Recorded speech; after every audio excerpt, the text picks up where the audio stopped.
ഹരി ഓം.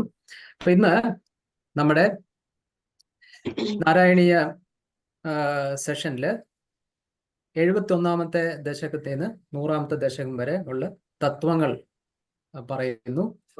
അതിനായി ആദ്യമായി ജ്യോതിയൊക്കെ ഞാൻ ക്ഷണിച്ചോളുന്നു. ഹരി ഓം. ഓം നമോ ഭഗവതേ വാസുദേവായ. നാരായണീയത്തിന്റെ തത്വങ്ങളാണ് നമ്മളിപ്പോൾ നോക്കാനായിട്ട് പോണത്. അപ്പോൾ 70 വരെയുള്ള ദശകങ്ങളുടെ തത്വങ്ങൾ സുനന്ദാജി നമുക്ക് പറഞ്ഞു തന്നിട്ടുണ്ടായിരുന്നു. 71ാമത്തെ ദശകത്തിന്റെ തത്വമാണ് നമ്മളിവിടെ കേൾക്കാനായിട്ട് പോണത്. അപ്പൊ കേശിയുടെയും വ്യോമാസുരന്റെയും വധാണ് 71ാമത്തെ ദശകത്തിൽ നമ്മൾ കണ്ടിട്ടുണ്ടായിരുന്നത്. അപ്പോൾ കംസൻ ഭഗവാനെ കൊല്ലാനായിട്ട് വൃന്ദാവനത്തിലേക്ക് ഓരോരോ അസുരന്മാരെ ആയിട്ട് വിടുന്നുണ്ടായിരുന്നു അല്ലേ. അപ്പോൾ കേശിയും വ്യോമാസുരനും എല്ലാം അതുപോലെയുള്ള ഓരോ അസുരന്മാരാണ്. അപ്പൊ കേശി വന്നത് ഒരു കുതിരയുടെ രൂപത്തിലാണെന്നാണ് പറയുന്നത്. അപ്പൊ ആ കുതിരയുടെ രൂപത്തിൽ കേശി വന്ന സമയത്ത് ഭഗവാൻ അറിഞ്ഞിട്ടുണ്ടായിരുന്നു ഈ കേശി എന്ന് പറയുന്നത് അസുരനാണെന്നും എന്നെ ആക്രമിക്കാൻ വേണ്ടി വന്നിരിക്കുക എന്നുള്ളതെല്ലാം അറിയുന്നുണ്ടായിരുന്നു. പക്ഷെ ഒന്നും അറിയാത്ത ഭാവേന ഭഗവാൻ കേശിയുമായിട്ട് യുദ്ധം ചെയ്യാണ്. അങ്ങനെ യുദ്ധം ചെയ്തിട്ട് ഭഗവാന്റെ മാറിലേക്ക് ഒരു അടി കാലുകൊണ്ട് കൊടുത്തപ്പോൾ എന്താണ് ചെയ്തത്? ഭഗവാൻ ആ കേശിയെ പിടിച്ച് വലിച്ചു കീറുകയാണ് ചെയ്യുന്നത്. അപ്പോൾ അതുപോലെ തന്നെയാണ് വ്യോമാസുരനും ചെയ്യുന്നത്. വ്യോമാസുരൻ ഭഗവാന് ഗോപന്മാരുമായിട്ട് കളിച്ചുകൊണ്ടിരിക്കുന്ന സമയത്ത് അവർ കള്ളനും പോലീസും പോലെയുള്ള ഒരു കളി കളിച്ചുകൊണ്ടിരിക്കുകയായിരുന്നു. ആ സമയത്ത് കള്ളന്മാരുടെ ഗ്രൂപ്പിൽ വന്നിട്ട് വ്യോമാസുരൻ ചേരുകയാണ് ചെയ്യുന്നത്. അപ്പൊ തന്നെ ഭഗവാന് മനസ്സിലായിട്ടുണ്ട് വ്യോമാസുരൻ തന്നെ കൊല്ലാനായിട്ട് വന്നിരിക്കുന്ന അസുരനാണെന്നില്ല. പക്ഷെ അത് ഭഗവാൻ അറിയാത്ത രീതിയിൽ അത് കളിച്ചുകൊണ്ടിരിക്കുന്ന സമയത്ത് ഭഗവാന്റെ ഗോപന്മാരെ എല്ലാവരെയും ഒരു ഗുഹയുടെ ഉള്ളിൽ കൊണ്ടടച്ചിട്ടിട്ട് വ്യോമാസുരനും എന്ത് ചെയ്യാണ്? ശാപമോക്ഷം കൊടുക്കുകയാണ് ചെയ്യുന്നത്. അപ്പോൾ ശാപമോക്ഷമല്ല, മോക്ഷപ്രാപ്തി കൊടുക്കുകയാണ് ചെയ്യുന്നത്. അപ്പൊ ഇതിൽ നിന്ന് നമുക്ക് എന്താ മനസ്സിലാവേണ്ടത് വെച്ചാൽ ഭഗവാനെ നമ്മൾ ഏത് രീതിയിലാണോ അപ്രോച്ച് ചെയ്യുന്നത് അതേ രീതിയിലുള്ള ഒരു മോക്ഷമാണ് നമുക്ക് സാധിക്കുക എന്നുള്ളതാണ്. അതായത് ഇപ്പൊ കേശി എന്നുള്ള അസുരനാണ്, ഭഗവാനെ കൊല്ലാനാണ് വന്നിരിക്കുന്നത്. എന്നാലും മനസ്സിൽ എന്തായിരുന്നു ചിന്ത? ഭഗവാനെ കാണണം, ഭഗവാനെ ആക്രമിക്കണം, ഭഗവാനെ കൊല്ലണം, ഇതായിരുന്നു മനസ്സിൽ ചിന്ത അല്ലേ.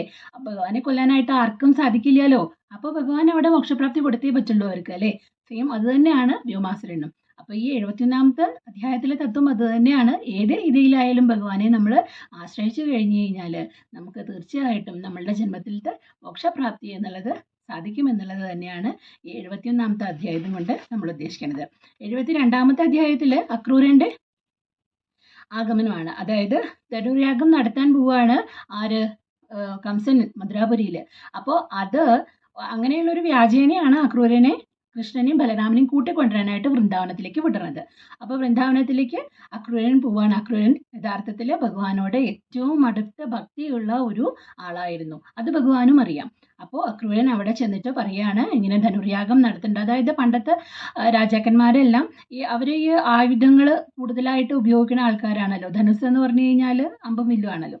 അപ്പോൾ അതിനൊക്കെ ശക്തി വരാനും അതിൻ്റെതായിട്ടുള്ള പവിത്രത നിലനിർത്താനായിട്ട് അവർ യാഗങ്ങളൊക്കെ ചെയ്തിട്ടുണ്ടായിരുന്നു. അപ്പോൾ അതങ്ങനെ എല്ലാവരും വിളിച്ചു വരുത്തിയിട്ട് ഒക്കെയാണ് ചെയ്യുക. അപ്പം അങ്ങനെ ചെയ്യണ സമയത്ത് അതിലേക്കാണ് ആരെ വിളിക്കണത്? ഭഗവാനെ വിളിക്കണത്. കൃഷ്ണനെ അത് കാണാനായിട്ട് വരാൻ പറഞ്ഞിട്ടാണ്. കംസന്റെ ഉദ്ദേശം ഭഗവാനെ കൊല്ലുക എന്നുള്ളതാണ്. അവിടെയും നോക്കൂ, അത് തന്നെയാണ്. ഭഗവാനിലേക്ക് എത്തിപ്പെടുകയാണ് കംസൻ ചെയ്യണത് യഥാർത്ഥത്തിൽ പറഞ്ഞു കഴിഞ്ഞിട്ടുണ്ടെങ്കിൽ. അപ്പോൾ ആ കംസന് മോക്ഷപ്രാപ്തി കൊടുക്കേണ്ടത് ആരുടെ ഉദ്ദേശം, ആരുടെ ഉത്തരവാദിത്വമാണ്? ഭഗവാന്റെ ഉത്തരവാദിത്വമാണ്. ഭഗവാന് പോവാതിരിക്കാൻ പറ്റില്ലല്ലോ. അപ്പോൾ ആ ക്രൂരൻ അവിടെ ചെന്നിട്ട് ഇങ്ങനെ കംസൻ ഇങ്ങനെ ഇത് നടത്തുന്നുണ്ട് വരാൻ പറഞ്ഞ സമയത്ത് അത് വൃന്ദാവന നിവാസികളെ എല്ലാം ഭഗവാൻ അറിയിച്ചിട്ട് ആ ക്രൂരനെ വേണ്ട വിധത്തിൽ സ്വീകരിക്കണ ഒരു രംഗമാണ് ദശകം 72 നമ്മൾ കണ്ടത്. ദശകം 73 ഭഗവാന്റെ മധുരാപുരി യാത്രയാണ് കാണുന്നത്. അതായത് വൃന്ദാവനത്തിൽ നിന്ന് മധുരയിലേക്ക് പോവുകയാണ് ഭഗവാൻ ചെയ്യണത്. വൃന്ദാവനത്തിൽ നിന്ന് മധുരയിലേക്ക് പോണ സമയത്ത് സ്വാഭാവികമായിട്ടും നിരാശരാവുകയാണ് വൃന്ദാവന നിവാസികൾ. കാരണം അത്രയും കാലം എല്ലാവിധത്തിലുള്ള സന്തോഷങ്ങളും വൃന്ദാവനത്തിൽ കൊടുത്ത കണ്ണൻ അവിടുന്ന് പോവുകയാണെന്ന് പറഞ്ഞപ്പോൾ അവർക്കൊക്കെ അവരുടെ ആത്മാവ് വേർപെട്ട് പോണ പോലെയുള്ള ഒരു വിഷമമാണ് ഉണ്ടായിരുന്നത്. സ്വാഭാവികമായിട്ടും അങ്ങനെയല്ലേ. നമ്മളുടെ മനസ്സെന്ന് കണ്ണൻ പോണ സമയത്ത് നമ്മളുടെ മനസ്സ് പിന്നെ ശൂന്യമല്ലേ അല്ലേ. ചത്ത ശവത്തിന് വെക്കും പിന്നെ നമ്മുടെ മനസ്സല്ലേ. അതായത് ഭക്തി എന്നുള്ളൊരു ഭാവം നമുക്ക് ഉണ്ടെന്നുണ്ടെങ്കിൽ നമുക്കത് ഫീൽ ചെയ്യും. അതല്ലാന്നുണ്ടെങ്കിൽ ലൗകിക സുഖങ്ങളിലാണ് നമ്മൾ മുങ്ങിയിരിക്കണതെന്നുണ്ടെങ്കിൽ കണ്ണൻ പോയാലും വേറെ ആര് പോയാലും നമുക്ക് കുഴപ്പമില്ല. കാര്യം എന്താണെന്ന് വെച്ചാൽ നമ്മൾ ലൗകികരാണ്. അവിടെ നമ്മൾ ഭഗവാനെ അല്ല ആശ്രയിക്കുന്നത്. തിരെ മറിച്ച് ഭഗവാനെ ആശ്രയിക്കുന്ന ആൾക്കാരെ സംബന്ധിച്ചിടത്തോളം ഭഗവാന്റെ ഒരു ആശ്രയം നമുക്ക് എപ്പോഴും വേണം. അതില്ലാന്നുണ്ടെങ്കിൽ നമുക്ക് എന്താണ് വലിയൊരു ശൂന്യത ഫീൽ ചെയ്യും. അപ്പോൾ അവിടെ 73-ാമത്തെ അധ്യായത്തിൽ മധുരാപുരിയിലേക്ക് പോണ ഭഗവാൻ എന്താണ് ചെയ്യണത്? ആ ഒരു അവിടെ ഉള്ള ആൾക്കാർക്ക് അത് ഫീൽ ചെയ്യുകയാണ് ചെയ്യുന്നത്. അപ്പോൾ പോണ വഴിക്ക് അക്രൂരൻ എന്താണ് ചെയ്യണത്? ജലത്തിൽ ഇറങ്ങിയിട്ട് കുളിക്കുന്നുണ്ട്. അപ്പോൾ കുറച്ച് ദൂരമുണ്ട്. അപ്പോൾ യാത്ര അന്നൊക്കെ ഇങ്ങനെ നടന്നിട്ടാണല്ലോ പോവുക. അപ്പോൾ പോണ വഴിക്ക് യാത്രാമധ്യേ ഒരു സരയുവിൽ ഇറങ്ങി കുളിക്കുന്നുണ്ട്. അപ്പോൾ കുളിക്കുന്ന സമയത്ത് ഭഗവാൻ അക്രൂരൻ ഒന്ന് വെള്ളത്തിൽ മുങ്ങിയ സമയത്ത് വൈകുണ്ഠം കാണിച്ചു കൊടുത്തു എന്നുള്ളതാണ് പറയുന്നത്. അനന്തശായിയായ നാരായണനെ കാണിച്ചു കൊടുത്തു. അതായത് നമുക്ക് തോന്നും ഇപ്പോൾ വ്യോമാസുരനും മോക്ഷം കൊടുത്തിട്ടുണ്ട്, അതുപോലെ അക്രൂരനെയും ഭഗവാൻ ഇഷ്ടമാണ്, അക്രൂരന് മോക്ഷം കൊടുക്കുക എന്ന് പറഞ്ഞു കഴിഞ്ഞാൽ എങ്ങനെയാണെന്നുള്ളത്. വ്യോമാസുരനെ അടിച്ചു കൊല്ലുകയാണ് ചെയ്യുന്നത്, അക്രൂരന് നേരിട്ട് വൈകുണ്ഠം കാണിച്ചു കൊടുക്കുകയാണ് ചെയ്യുന്നത്. ഭഗവാനെ നമ്മളെ എങ്ങനെ ആശ്രയിക്കണോ അതേപോലെ ഭഗവാൻ നമ്മളെ അനുഗ്രഹിക്കുകയും ചെയ്യും. അതാണ് 73-ാമത്തെ അധ്യായത്തിൽ നമ്മൾ കാണുന്നത്. 74-ാമത്തെ അധ്യായത്തിൽ ഭഗവാന്റെ മധുരാപുരിക്കുള്ള പ്രവേശനമാണ് കാണുന്നത്. അപ്പോൾ മധുരാപുരിയിൽ രാജവീതികളിലൂടെയൊക്കെ ഭഗവാൻ ഇങ്ങനെ ഭയങ്കര സന്തോഷത്തോടെ നടക്കുകയാണ്. അപ്പോൾ ഒരു വെളുത്തേടൻ വരുന്നുണ്ടായിരുന്നു. അപ്പോൾ വെളുത്തേടൻ്റെ അടുത്ത് ചോദിക്കുകയാണ്, എനിക്ക് ഒരു വസ്ത്രം തരാനായിട്ട് പറയാണ്. അപ്പോൾ പറയാണ്, നീ ഒരു സാധാരണക്കാരനാണ്, ആ സാധാരണക്കാരനായ നിനക്ക് രാജാവിൻ്റെ വസ്ത്രം ഞാൻ എങ്ങനെയാണ് തരിക എന്ന് ചോദിക്കുകയാണ്. അപ്പോൾ ഭഗവാനെ തിരിച്ചറിയാൻ കഴിയാത്ത ആ വെളുത്തേടൻ്റെ അഹങ്കാരത്തിന് ആ വെളുത്തേടനും എന്ത് ചെയ്യാണ്? മോക്ഷപ്രാപ്തി കൊടുക്കുകയാണ് ചെയ്യുന്നത്. അപ്പോൾ ഭഗവാനെ തിരിച്ചറിയുക എന്ന് പറയുന്നത് അത് വലിയൊരു കഴിവാണ്.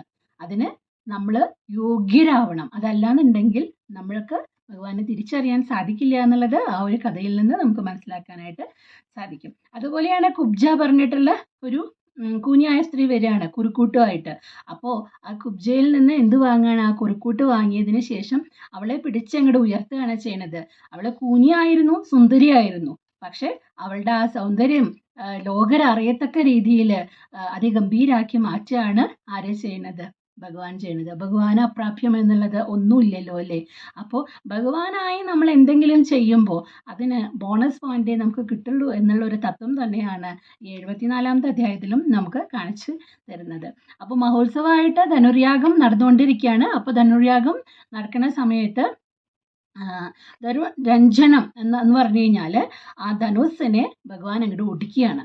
ധനുസ്സിനെ ഒടിച്ചപ്പോൾ അവിടെയുള്ള രാജധാനിയിലുള്ള എല്ലാവരും ആകെ അമ്പരക്കുകയാണ്. കാരണം എന്താണെന്ന് വെച്ച് കഴിഞ്ഞാൽ അത് ഒരു അശുഭ സൂചനയാണ്. കംസനെ കൊല്ലാനുള്ള ഒരു ആദ്യത്തെ കാലെടുത്ത് വെപ്പായിരുന്നു അതിന് രഞ്ജനം എന്നുള്ളതിൽ. അപ്പോൾ അത് കണ്ടപ്പോൾ ഭഗവാന് കംസന് പേടിയാവാൻ തുടങ്ങുകയാണ്. അതങ്ങനെയാണല്ലോ, അസുരശക്തികൾക്ക് അവരുടെ നെഗറ്റീവ്സ് വേഗം തിരിച്ചറിയാനായിട്ട് സാധിക്കും. അപ്പോൾ അത് പൊതുവെ എല്ലാവരും അങ്ങനെയാണ്. നമ്മളൊരു തെറ്റ് ചെയ്യണുണ്ടെന്ന് വിചാരിച്ചോളൂ, അത് തെറ്റാന്നുള്ളത് നമുക്കറിയാം, എന്നിട്ടാണ് നമ്മളത് ചെയ്യണത് അല്ലേ? തെറ്റ് ചെയ്യുന്ന 99% ആൾക്കാരും അറിഞ്ഞുകൊണ്ട് ചെയ്യണ തെറ്റാണ്.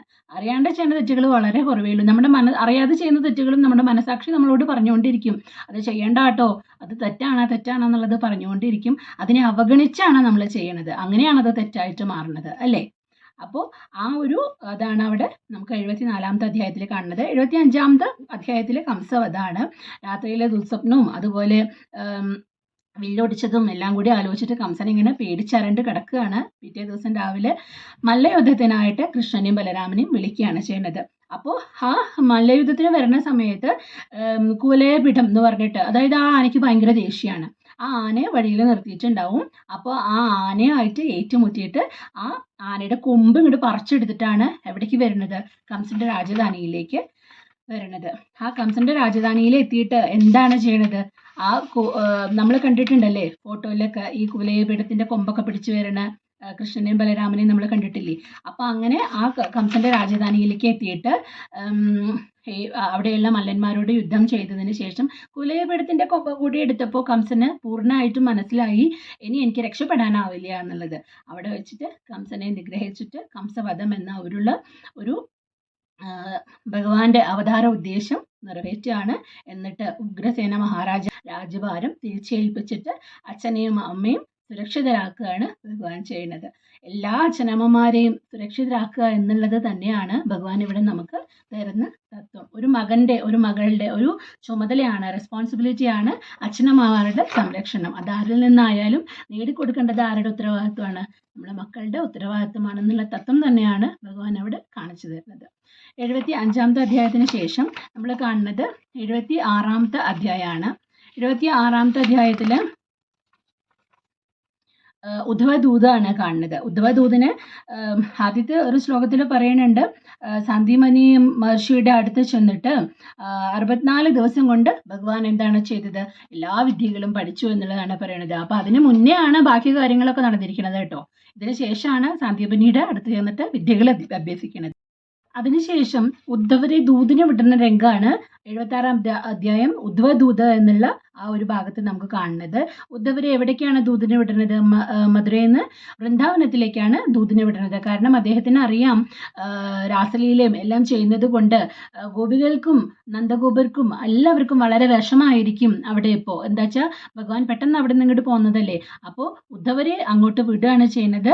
അവർക്ക് വേണ്ട ഉപദേശങ്ങൾ കൊടുക്കാൻ പറഞ്ഞിട്ട് വിടുകയാണ് ചെയ്യുന്നത്. അങ്ങനെ ഉദ്ധവർ അവിടെ പോയിട്ട് ഉപദേശങ്ങൾ കൊടുത്തിട്ട് അവരെ എന്ത് ചെയ്യാണ് ചെയ്യുന്നത്, അവർക്ക് ഒരു സാൽവേഷൻ പോലെ ഒരു മുക്തി, അതായത് ഭഗവാൻ ഒരു അവതാരത്തിന് വേണ്ടിയിട്ടാണ് വന്നിരിക്കുന്നത്. ഭഗവാന്റെ അവതാര ഉദ്ദേശം അവിടെ നിർവഹിച്ചിട്ട് ഭഗവാൻ അവിടെ ഓരോ കാര്യങ്ങൾ ചെയ്തുകൊണ്ടിരിക്കുകയാണ്. അപ്പോൾ ഭഗവാനെ ആലോചിച്ച് നിങ്ങൾ ഒരിക്കലും വിഷമിക്കരുത് എന്ന് പറഞ്ഞിട്ട് അവര് എന്ത് ചെയ്യാണ്, സാന്ത്വനിപ്പിക്കുകയാണ് ചെയ്യുന്നത്. അപ്പോൾ അവസാനം പറയാണ്, ഉദ്ധവര് പറയാണ്, ഇപ്രകാരമുള്ള ഒരു ഭക്തി ലോകത്ത് ആർക്കും കണ്ടിട്ടില്ല.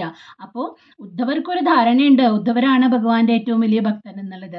അപ്പോൾ ഉദ്ധവർക്ക് അതും കൂടി അങ്ങനെ അല്ല, അങ്ങേക്കാട്ടും ഭക്തിയുള്ള ആൾക്കാർ എവിടെ ഉണ്ട് എന്നുള്ളത് കാണിച്ചു കൊടുക്കുകയാണ്.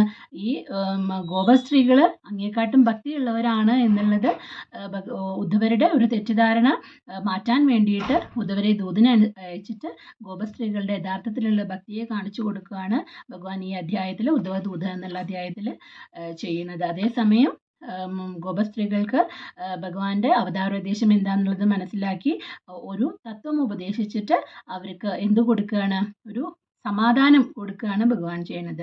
നമ്മളുടെ ജീവിതത്തിലും ഭഗവാൻ അത് തന്നെയാണ് ചെയ്യുക അല്ലേ. നമുക്ക് ഭക്തി കൂടുതലുണ്ടെന്ന് നമ്മൾ വിചാരിക്കുന്ന സമയത്ത് നമ്മളെക്കാട്ടിലൊരു ഭക്തന്മാരെ ഭഗവാൻ കാണിച്ചു തരും. അങ്ങനെ നിങ്ങളല്ലാട്ടോ അൾട്ടിമേറ്റ് എന്ന് പറഞ്ഞിട്ട് അല്ലേ. അപ്പോൾ ഈ തത്വങ്ങളെല്ലാം നമുക്ക് മനസ്സിലാക്കാൻ തന്നെയാണ് ഈ കഥകൾ ഉപയോഗിക്കുക. അതുപോലെ തന്നെ ദശകം 77 നമ്മൾ കാണുന്നുണ്ട് ഉപശ്ലോകോൽപ്പത്തിയും ജരാസന്ധ യുദ്ധവും കാണുന്നുണ്ട്. അപ്പോൾ ഉപശ്ലോകോൽപ്പത്തി എന്ന് പറയുന്നത് സൈരന്ധ്രി എന്ന് പറഞ്ഞിട്ടുള്ള ഒരു സ്ത്രീ ഉണ്ടായിരുന്നു. അപ്പോൾ അവരെന്താണ്, ഭഗവാനെ ഒരുപാട് ആരാധിച്ചിട്ടുണ്ടായിരുന്ന ഒരു സ്ത്രീ ആയിരുന്നു. അപ്പോൾ ആ സ്ത്രീയുമായിട്ട് ഭഗവാൻ എന്താണ് പറയുക, അവളുടെ ഇംഗിതം നടത്തി കൊടുക്കുവാനായിട്ട് അവളുടെ വീട്ടിലേക്ക് ചെല്ലുകയാണ് ചെയ്യുന്നത്. അങ്ങനെ അവളുടെ വീട്ടിലേക്ക് ചെന്നിട്ട് എന്താ പറയുക, അവൾക്ക് ജ്ഞാനമുണ്ടെങ്കിൽ മാത്രമാണ് സായുജ്യം ഉണ്ടാവുള്ളൂ എന്നുള്ളൊരു തത്വം ഉപദേശിച്ചു കൊടുത്തിട്ട് അവൾക്കൊരു സന്താനത്തിനെ കൂടെ കൊടുക്കുകയാണ്. അതാണ് ഉപശ്ലോകൻ. ഭഗവാന്റെ മകനാണ് ഉപശ്ലോകൻ. സൈരന്ധ്രയിലുണ്ടായ മകനാണ് ഉപശ്ലോകൻ എന്ന് പറയുന്നത്. അതാണ് അവിടെ ഉപശ്ലോക ഉൽപ്പത്തി എന്നുള്ള ഒരു ടോപ്പിക്ക് കൊടുത്തിരിക്കുന്നത്. അതായത് ഭഗവാനെ ആത്മാർത്ഥമായിട്ട് പൂർണ്ണമായി സമർപ്പിച്ചു കഴിഞ്ഞു കഴിഞ്ഞാൽ, ഭഗവാനിൽ സമർപ്പിച്ചു കഴിഞ്ഞു കഴിഞ്ഞാൽ ആ ഒരു ജന്മസുഹൃതമാണ് എന്ത് പറയണത്, ഭഗവാന്റെ കാരുണ്യം ഉണ്ടാവുക എന്നുള്ളത്. അപ്പോൾ അതിന് ശേഷമാണ് അവിടെ നിന്ന് ബലരാമനോടും ഉദ്ധവരോടും കൂടിയിട്ട് എവിടെ പോവാണ്, അക്രൂരൻ്റെ വീട്ടിലേക്ക് പോവാണ്. അവിടെ നിന്നാണ് പാണ്ഡവന്മാരുടെ ബുദ്ധിമുട്ടുകളെല്ലാം ഭഗവാൻ മനസ്സിലാക്കുന്നത്. ഓരോന്നിനും ഓരോ കാരണങ്ങൾ, അത്രയേ ഉള്ളൂ. അത് കഴിഞ്ഞതിന് ശേഷം പിന്നെ ജരാസന്ധൻ എന്താണെന്ന് വെച്ച് കഴിഞ്ഞാൽ, ജരാസന്ധൻ കംസന്റെ ഭാര്യമാരുടെ അച്ഛനാണ് ജരാസന്ധൻ. അപ്പോൾ കംസവധം ചെയ്തപ്പോൾ തീർച്ചയായിട്ടും മക്കളുടെ ഭർത്താവിനെ കൊന്നു കഴിഞ്ഞു കഴിഞ്ഞാൽ ആ കൊന്ന ആളോട് ആർക്കായാലും വൈരാഗ്യം ഉണ്ടാവുമല്ലോ അല്ലേ. അപ്പോൾ അത് തന്നെയാണ് ഇവിടെ കൃഷ്ണന്റെ അടുത്ത് ജരാസന്ധന് വൈരാഗ്യം ഉണ്ടായി. അപ്പോൾ 16 തവണ ഭഗവാനായിട്ട് പടവെട്ടി ജരാസന്ധൻ എന്നുള്ളതാണ് പറയണത്. എന്നിട്ട് 18ാമത്തെ തവണയും പിന്നെയും ജരാസന്ധൻ യുദ്ധത്തിന് വേണ്ടിയിട്ട് ചെല്ലുകയാണ്. അപ്പോൾ ഭഗവാൻ ഒരു ആക്ടിങ് എന്താണ് പറയുക, ജരാസന്ധനെ പേടിച്ചിട്ട് എന്നുള്ള രീതിയിൽ മധുരാപുരിയിൽ പോയിട്ട് ഒളിച്ചിരുന്നു എന്നാണ് പറയണത്. അതിനുശേഷം നമ്മൾ വരുന്ന അധ്യായത്തിൽ കാണുന്നുണ്ട് ജരാസന്ധനെ ഭീമനെ കൊണ്ട് കൊല്ലിക്കുന്നത് നമ്മൾ കാണുന്നുണ്ട്. അപ്പോൾ ചില സന്ദർഭങ്ങളിൽ ഞാൻ പറഞ്ഞില്ലേ, ഈ പറയണ പോലെ ചില അസുരന്മാർക്കൊക്കെ ഒരു എന്താണ് കെടാൻ പോണ തീ ആളിക്കത്തുന്നൊക്കെ പറയണ പോലെ ആളിക്കത്തുന്ന ചില അസുരന്മാരെ നമുക്ക് കാണാനായിട്ട് സാധിക്കും. ഇന്നത്തെ ജീവിതത്തിൽ നമുക്കത് സാധിക്കുമല്ലോ അല്ലേ. അപ്പോൾ ആ ആളിക്കത്തുന്നത് കെടാനുള്ള തയ്യാറെടുപ്പാണ് എന്നുള്ളത് കൂടിയാണ് അവിടെ കാണിച്ചു തരുന്നത്. ഇനി 78ാമത്തെ അധ്യായത്തിൽ ദ്വാരകാവാസവും രുക്മിണി സന്ദേശപ്രാപ്തിയുമാണ്. ദ്വാരകയിൽ വസിച്ചുകൊണ്ടിരിക്കുന്ന ആ സമയത്ത് എന്താ പറയുക, മറ്റേ ബലരാമൻ കല്യാണം കഴിക്കുന്നുണ്ട്. രേവതൻ എന്ന രാജാവിൻ്റെ മകളെയാണ് ആര് കല്യാണം കഴിക്കണത്? ഇയാള് ബലരാമൻ കല്യാണം കഴിക്കണത്. ആ കല്യാണമൊക്കെ വേണ്ട വിധത്തിൽ നടത്തി കൊടുത്തതിന് ശേഷമാണ് എന്താണ് പറയണത്, രുക്മിണിയുടെ സന്ദേശം ഒരു ബ്രാഹ്മണനിൽ നിന്ന് ഭഗവാന് ലഭിക്കണത്. അപ്പോൾ രുക്മിണി പറയാണ്, ഭഗവാൻ വന്നിട്ടില്ല എന്നുണ്ടെങ്കിൽ ഞാൻ എൻ്റെ ദേഹത്തെ ഉപേക്ഷിക്കും. എന്താ വെച്ചാൽ ഈ രുക്മി ഏട്ടൻ എന്നെ വേറെ കല്യാണം കഴിച്ചു കൊടുക്കാനിരിക്കുകയാണ്. അപ്പോൾ അത് മനസ്സുകൊണ്ട് പോലും എനിക്ക് അംഗീകരിക്കാൻ പറ്റണില്ല. ഭഗവാൻ തന്നെ വരണം എന്നെ രക്ഷിക്കാനായിട്ട് എന്ന് പറഞ്ഞപ്പോൾ പിന്നെ അതിൽ യാതൊരു വിധത്തിലുള്ള കൺസെൻട്രേഷനും ഭഗവാനിലെ. കാരണം ഭഗവാന്റെ ഭക്തിയാണ് ഭഗവാനെ വിളിക്കുന്നത്. അതിലുപരി രുക്മിണി ദേവി ലക്ഷ്മി ദേവിയുടെ അവതാരമാണ്. ഭഗവാൻ കൃഷ്ണനായി ജനിച്ചപ്പോൾ രുക്മിണി ദേവിയായിട്ട് ലക്ഷ്മി ദേവി വന്നിരിക്കുകയാണ്. അപ്പോൾ ആ പാണിഗ്രഹണം അവിടെ നടന്നേ പറ്റുള്ളൂ. അപ്പോൾ ഭഗവാൻ അതിന് വേണ്ടിയിട്ട് മധുരയിൽ നിന്ന് ഇറങ്ങി തിരിക്കണതാണ് ആ ഒരു അധ്യായത്തിൽ കാണുന്നത്. 79ാമത്തെ അധ്യായത്തിൽ രുക്മിണി ഹരണമാണ്. അതായത് രുക്മിണിയെ നേരാവണ്ണം കല്യാണം കഴിച്ചു കൊടുക്കാനുള്ള യാതൊരുവിധ ഉദ്ദേശവും ഇല്ല. അപ്പോൾ പിന്നെ എന്താ ചെയ്യുക? കട്ടുകൊണ്ട് പോകല്ലേ പാകുള്ളൂ. അപ്പോൾ അമ്പലത്തിലേക്കാണെന്നുള്ള വ്യാജേന രുക്മിണി അമ്പലത്തിലേക്ക് ചെല്ലുന്ന സമയത്ത് അവിടെ ചെന്നിട്ട് ഭഗവാന്റെ തേരിൽ ആരെ കൊണ്ടുവരികയാണ്? രുക്മിണിയെ കൊണ്ടുവരികയാണ്. അതുപോലെയാണ് ആത്മാർത്ഥമായിട്ടുള്ള സമർപ്പണം നമുക്ക് ഉണ്ടെന്നുണ്ടെങ്കിൽ എവിടെ വന്നിട്ടും നമ്മളെ എടുത്തു കൊണ്ടുപോകാൻ ഭഗവാൻ പ്രാപ്തനാണ്. ആകെ അദ്ദേഹം മാത്രമേ അതിന് പ്രാപ്തനുള്ളൂ. അത് നമ്മൾ തിരിച്ചറിയുക. അപ്പോൾ നമ്മൾ വിചാരിക്കും ഭഗവാൻ എന്താ ഈ 16,008 ഭാര്യമാരെന്നൊക്കെ അല്ലേ? ഭഗവാന്റെ ഭക്തനാവുക എന്നുള്ളത് ആവുക എന്നുള്ളത് തന്നെ വലിയൊരു ടാസ്ക്കാണ് അല്ലേ? അപ്പോൾ ഭഗവാന്റെ ഭാര്യമാരാവുക എന്നുള്ളത് എത്ര യുഗങ്ങൾ അവർ തപസ്സിരുന്നിട്ട് എത്ര യുഗങ്ങൾ അവരുടെ പ്രാർത്ഥനയുടെ ഫലമായിരിക്കും എന്നുള്ളത് ഒന്ന് ആലോചിച്ച് നോക്കൂ. അപ്പോൾ ഈ 16,008 ഭാര്യമാര് എന്നുള്ളത് അവരുടെ സമ്പൂർണമായിട്ടുള്ള ഭഗവാനുള്ള സമർപ്പണമാണ് ആ ഭാര്യമാര് എന്നുള്ള പദവിയിലേക്ക് അവരെ ഉയർത്തിയിരിക്കുന്നത്. അപ്പോൾ അതിനുശേഷം രുക്മിണി ഹരണത്തിനൊക്കെ ശേഷം പിന്നെ ശമന്തകമാണ്.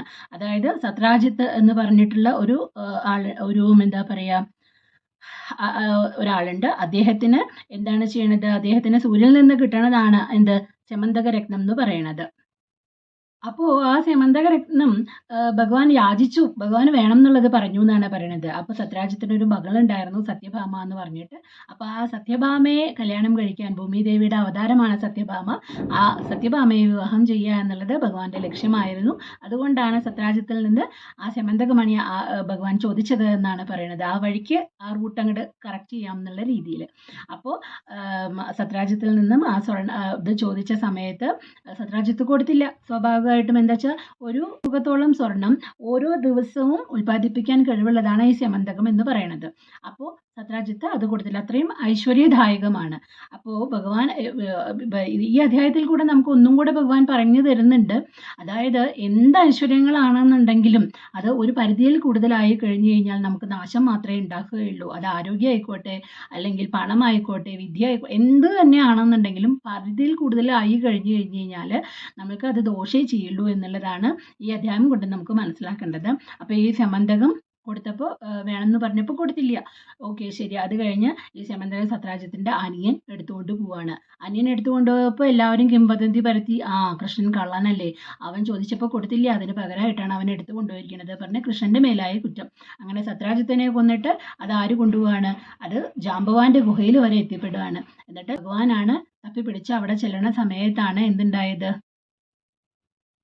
അവിടെ ചെല്ലുന്ന സമയത്ത് എന്താ പറയുക, ജാമ്പവാനെ കാണാണ്. ജാമ്പവാനെ കണ്ടപ്പോൾ ജാമ്പവാനായിട്ട് കുറേ കാലങ്ങൾ അടികൂടേണ്ടി വന്നു ആ ഒരു മണി കിട്ടാനായിട്ടെന്നാണ് പറയണത്. കുറേ കഴിഞ്ഞ സമയത്ത് ജാമ്പവാന് ഇത്രയും കാലം ഞാനുമായിട്ട് യുദ്ധം ചെയ്യാൻ ഒരാൾക്കും സാധിക്കില്ലല്ലോ, ഇത് എൻ്റെ സ്വാമിയാണോ, എൻ്റെ ശ്രീരാമസ്വാമിയാണോ എന്ന് വിചാരിച്ചിട്ട് കാൽപാദങ്ങൾ നോക്കിയ സമയത്ത് മനസ്സിലാവുകയാണ് ഇത് ഭഗവാന്റെ അവതാരമായ ശ്രീകൃഷ്ണനാണ് എന്നുള്ളതും.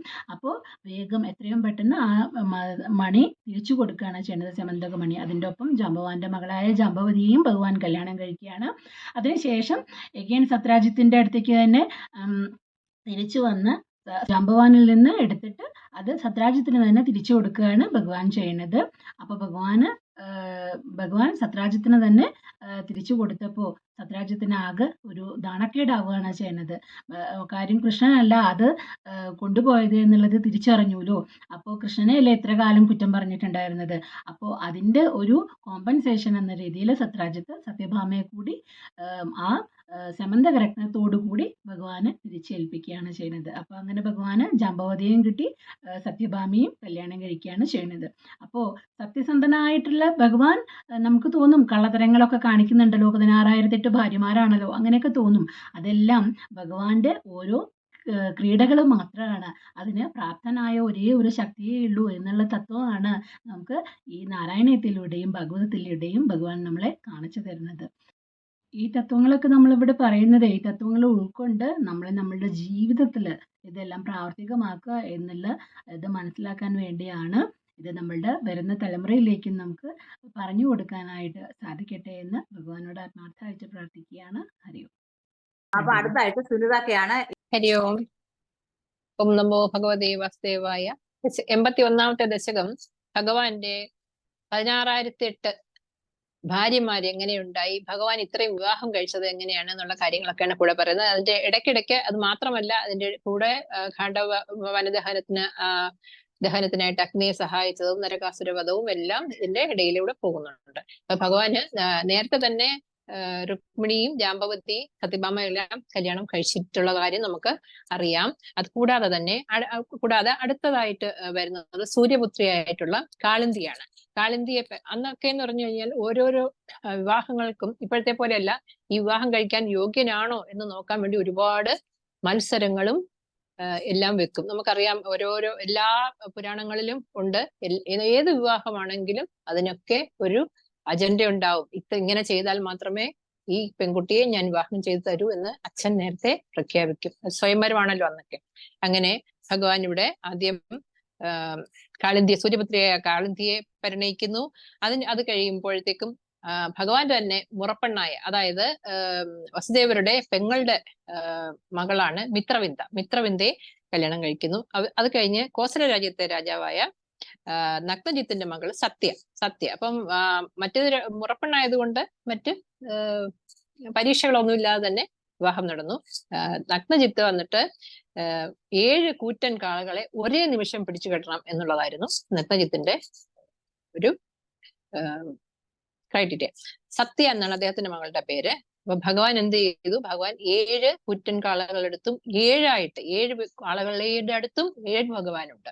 അങ്ങനെ ഭഗവാൻ എല്ലായിടത്തും ഉണ്ട്. ഭഗവാൻ എല്ലാം ചെയ്യാൻ കഴിയും. അത് കാണിക്കാനും പിന്നീട് ഈ ഒരു പണ്ടത്തെ ആ ഒരു കാലത്ത് എങ്ങനെയാണ് ഒരു വിവാഹം കഴിക്കാൻ പോകുന്ന ഒരാൾക്ക്, ഒരു വരന് എന്തൊക്കെ യോഗ്യതകൾ വേണം എന്നുള്ളതും ഇതിൽ കൂടെ അറിയാൻ കഴിയുന്നു. അദ്ദേഹം സത്യ വിവാഹം കഴിച്ചു കഴിഞ്ഞാൽ പിന്നെ ഭദ്ര എന്ന് വീണ്ടും ഒരു മുറപ്പെണ്ണുണ്ട്. ഭദ്ര എന്നൊരു മുറപ്പെണ്ണിനെ കൂടെ കല്യാണം കഴിക്കും. പിന്നീട് മാതൃരാജാവിന്റെ മകള് ലക്ഷ്മണയാണ് അടുത്തതായിട്ട് അദ്ദേഹത്തിന്റെ പത്നിയായിട്ട് വരുന്നത്. ഇവർ ഓരോരുത്തരും ഓരോരോ ജന്മങ്ങളാണ്. ഭഗവാന്റെ ഈ അവതാരത്തിൽ എന്നും കൂടെ ഉണ്ടാവാനായിട്ട് ജനിച്ചവർ തന്നെയാണ്. അതെല്ലാം ഭഗവാൻ അറിയാവുന്ന കാര്യം. അത് വിശദീകരണത്തിലേക്ക് പോകുന്നില്ല. ലക്ഷ്മണ വിവാഹം കഴിക്കാൻ സമയത്ത് മാതൃരാജാവ് എന്താണ് വെച്ചിരിക്കുന്നത് നിബന്ധന എന്ന് വെച്ചാൽ, വെള്ളത്തിൽ പ്രതിബിംബിക്കുന്ന ഒരു മത്സ്യത്തിന്റെ ആ പ്രതിബിംബത്തിൽ നോക്കിയിട്ട് അമ്പെയ്ത് വീഴ്ത്തണം. അപ്പം ശസ്ത്രവിദ്യയിലും അസ്ത്രവിദ്യയിലും ഒക്കെ പ്രഗത്ഭരായിരിക്കണം എന്നുള്ള വരന്മാർ എന്നുള്ളതാണ് ഇവിടെ കാണിക്കുന്നത്. അങ്ങനെ ഈ 8 പേരെയും ഭഗവാൻ നേരത്തെയുള്ള രുക്മിണി, ജാമ്പവതി, സത്യഭാമ, ഇപ്പോ കാളിന്തി, മിത്രവിന്ദ, സത്യ, ഭദ്ര, ലക്ഷ്മണ എല്ലാവരെയും അങ്ങനെ 8 പേരെ വിവാഹം കഴിച്ചത് ഓരോന്നും പ്രത്യേകമായിട്ട് നമുക്കിവിടെ അറിയാം. പിന്നീടുള്ള 16,000 പേരുടെ കാര്യം പിന്നാലെ വരുന്നു. അതിന്റെ ഇടയ്ക്ക് നരകാസുരനുമായിട്ടുള്ള യുദ്ധത്തിനുള്ള പുറപ്പാട് ഉണ്ട്. ഖാണ്ഡവ വനദഹനത്തിന് അഗ്നിയെ സഹായിക്കുന്നതുമുണ്ട്. പിന്നീട് നരകാസുരവധം എല്ലാവരും കണ്ടിട്ടുണ്ടാവും. ഭാര്യയായ സത്യഭാമയെ മടിയിലിരുത്തിയിട്ട് ഗരുഡാരൂഢനായിട്ട് ഇങ്ങനെ ഒരു ഫോട്ടോ എല്ലാവരും കണ്ടിട്ടുണ്ടാവും അല്ലെ? സത്യഭാമയെ മടിയിലിരുത്തി ഗരുഡന്റെ പുറത്ത് ഇങ്ങനെ ഭഗവാൻ പോകുന്നത്. അത് എന്താണെന്ന് വെച്ച് കഴിഞ്ഞാൽ, ഈ നരകാസുരൻ ശരിക്കും അസുരനാണ്, കൊല്ലേണ്ടവൻ തന്നെയാണ്. എന്തുകൊണ്ട്? പ്രാഗ്ജ്യോതിഷം എന്നുള്ള ഒരു അദ്ദേഹത്തിന്റെ കൊട്ടാരത്തില് മഹാദേവനെയാണ് കാവലിരുത്തി. വളരെ ഒരു ശിവഭക്തനായിരുന്നു അദ്ദേഹം. മഹാദേവനെ കവലെടുത്തിരിക്കുകയാണ്, ആർക്കും അങ്ങോട്ട് പ്രവേശിക്കാൻ കഴിയില്ല. എന്നാൽ അദ്ദേഹത്തിന് പണ്ടൊരു വരം കിട്ടിയിട്ടുണ്ട്, അമ്മയുടെ കൈകൊണ്ട് മാത്രമേ മരിക്കുകയുള്ളൂ എന്ന്. അപ്പൊ അമ്മയുടെ കൈകൊണ്ട് എങ്ങനെയാ മരിക്കുക? അതിൽ ഭഗവാൻ എടുത്ത ഇതാണ്. സത്യഭാമ ശരിക്കും ഭൂമി ദേവിയുടെ ഒരു അവതാരമാണ്. സത്യഭാമയെ കൊണ്ട് ഒരമ്പെങ്കിലും ഏയിച്ചു കഴിഞ്ഞാൽ നരകാസുരനെ കൊല്ലാൻ കഴിയും. അപ്പൊ അതുകൊണ്ടാണ് സത്യഭാമയെ മടിയിലിരുത്തി ഇങ്ങനെ പോകുന്ന ഒരു, നമ്മൾ ആ പടം നമ്മൾ എല്ലാവരും കണ്ടിട്ടുണ്ടാവും അല്ലെ? അതാണ് അതിന്റെ കഥ. അപ്പൊ അമ്മയുടെ കയ്യിൽ നിന്നുള്ള മരണമാണ് നരകാസുരന് കിട്ടിയിരിക്കുന്നത്. അങ്ങനെ നരകാസുരനെ കൊല്ലുന്ന കൂടെ തന്നെ അദ്ദേഹത്തിന് കൂടെയുള്ള ഒരു മുരാസുരനുണ്ട്. മുരാസുരനെ കൊല്ലുന്നത് കൊണ്ടാണ് അദ്ദേഹത്തിന് മുരാരി എന്ന പേര് കിട്ടത്. മുരൻ എന്ന അസുരനെ കൊന്നതുകൊണ്ട് മുരാരി. കേശി എന്ന അസുരനെ കൊന്നുകൊണ്ട് കേശവൻ. അങ്ങനെ ഓരോരോ പേരുകളാണ്. നാരത്തിൽ ഉള്ളവൻ നാരായണൻ. അങ്ങനെ ഓരോ പേരിനും ഓരോരോ കഥകളുണ്ട്. നരകാസുരന് മോക്ഷം കൊടുത്ത ശേഷം പിന്നെ ഭൂമിദേവി ഭഗവാനെ സ്തുതിക്കുകയാണ്. ഭൂമിദേവിയുടെ മകനാണ് ഈ നരകാസുരൻ. അങ്ങനെയാണ് ഭൂമിദേവിയുടെ അവതാരമായ ഒരു അംശാവതാരമായ സത്യഭാമ അമ്മയായി അവിടെ വരുന്നത്. അപ്പൊ ഈ ഭൂമിദേവി ഭഗവാനെ സ്തുതിക്കുകയാണ്. അവന് മകനാണെങ്കിലും ദോഷിയാണ്, കൊല്ലേണ്ടവൻ തന്നെയാണ്, മരിക്കേണ്ടവൻ തന്നെയാണ്. എന്നാൽ നരകാസുരന്റെ മകനായ ഭഗദത്തന് രാജ്യം കൊടുക്കണമെന്ന് അപേക്ഷിക്കുകയാണ് ഭൂമിദേവി. വംശം നിലനിർത്താൻ വേണ്ടി രാജ്യം കൊടുക്കണമെന്നാണ് അപേക്ഷിക്കുന്നത്. നരകാസുരനാൽ ബന്ധനസ്ഥനായ 16,000 സ്ത്രീജനങ്ങൾ അവിടെ ഉണ്ടായിരുന്നു. അത്രയും പേരെ തുറുങ്കലിൽ അടച്ചിരിക്കുകയായിരുന്നു. ഈ 16,000 പേരെ നരകാസുരൻ ഓരോരോ രാജ്യങ്ങളിൽ നിന്ന് രാജാക്കന്മാരെ കൊള്ളയടിച്ച് ദൂർത്തടിച്ച് അവിടുത്തെ സ്വത്തും ഈ അവിടെയുള്ള സുന്ദരികളായ രാജാക്കന്മാരുടെ രാജ്ഞിമാരെയും കൊണ്ട് വന്ന് തുറുങ്കലിൽ അടച്ചതാണ്. അപ്പൊ ഭഗവാൻ ഇവരെ ഈ 16,000 പേരെ മോചിപ്പിച്ചിട്ട് നേരെ ഗോകുലത്തിലേക്ക് വിടുകയാണ് ചെയ്യുന്നത്. അങ്ങോട്ട് വിടുകയാണ് ചെയ്യുന്നത്. ഗോകുലത്തേക്കല്ല, ദ്വാരകയിലേക്ക്. ഭഗവാൻ കൂടെ പോകുന്നില്ല.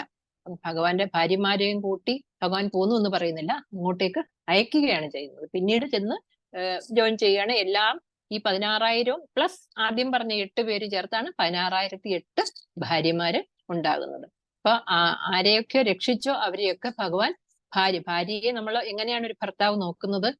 എല്ലാ കാര്യങ്ങളും കൂടെ കൂട്ടിയാൽ മരണം വരെ എപ്പോഴും എല്ലാ കാര്യങ്ങളും നോക്കും. അങ്ങനെ നോക്കി നടത്തിയ 16,008 സ്ത്രീകളാണ് ഈ പറഞ്ഞ ഈ ഒരു ദശകത്തിൽ പറയുന്നത്. അങ്ങനെ നരകാസുരൻ കൊണ്ടുവന്ന കുണ്ടലങ്ങൾ തിരിച്ചു കൊടുക്കാൻ ദേവലോകത്ത് പോകും സത്യഭാമയും കൂട്ടി.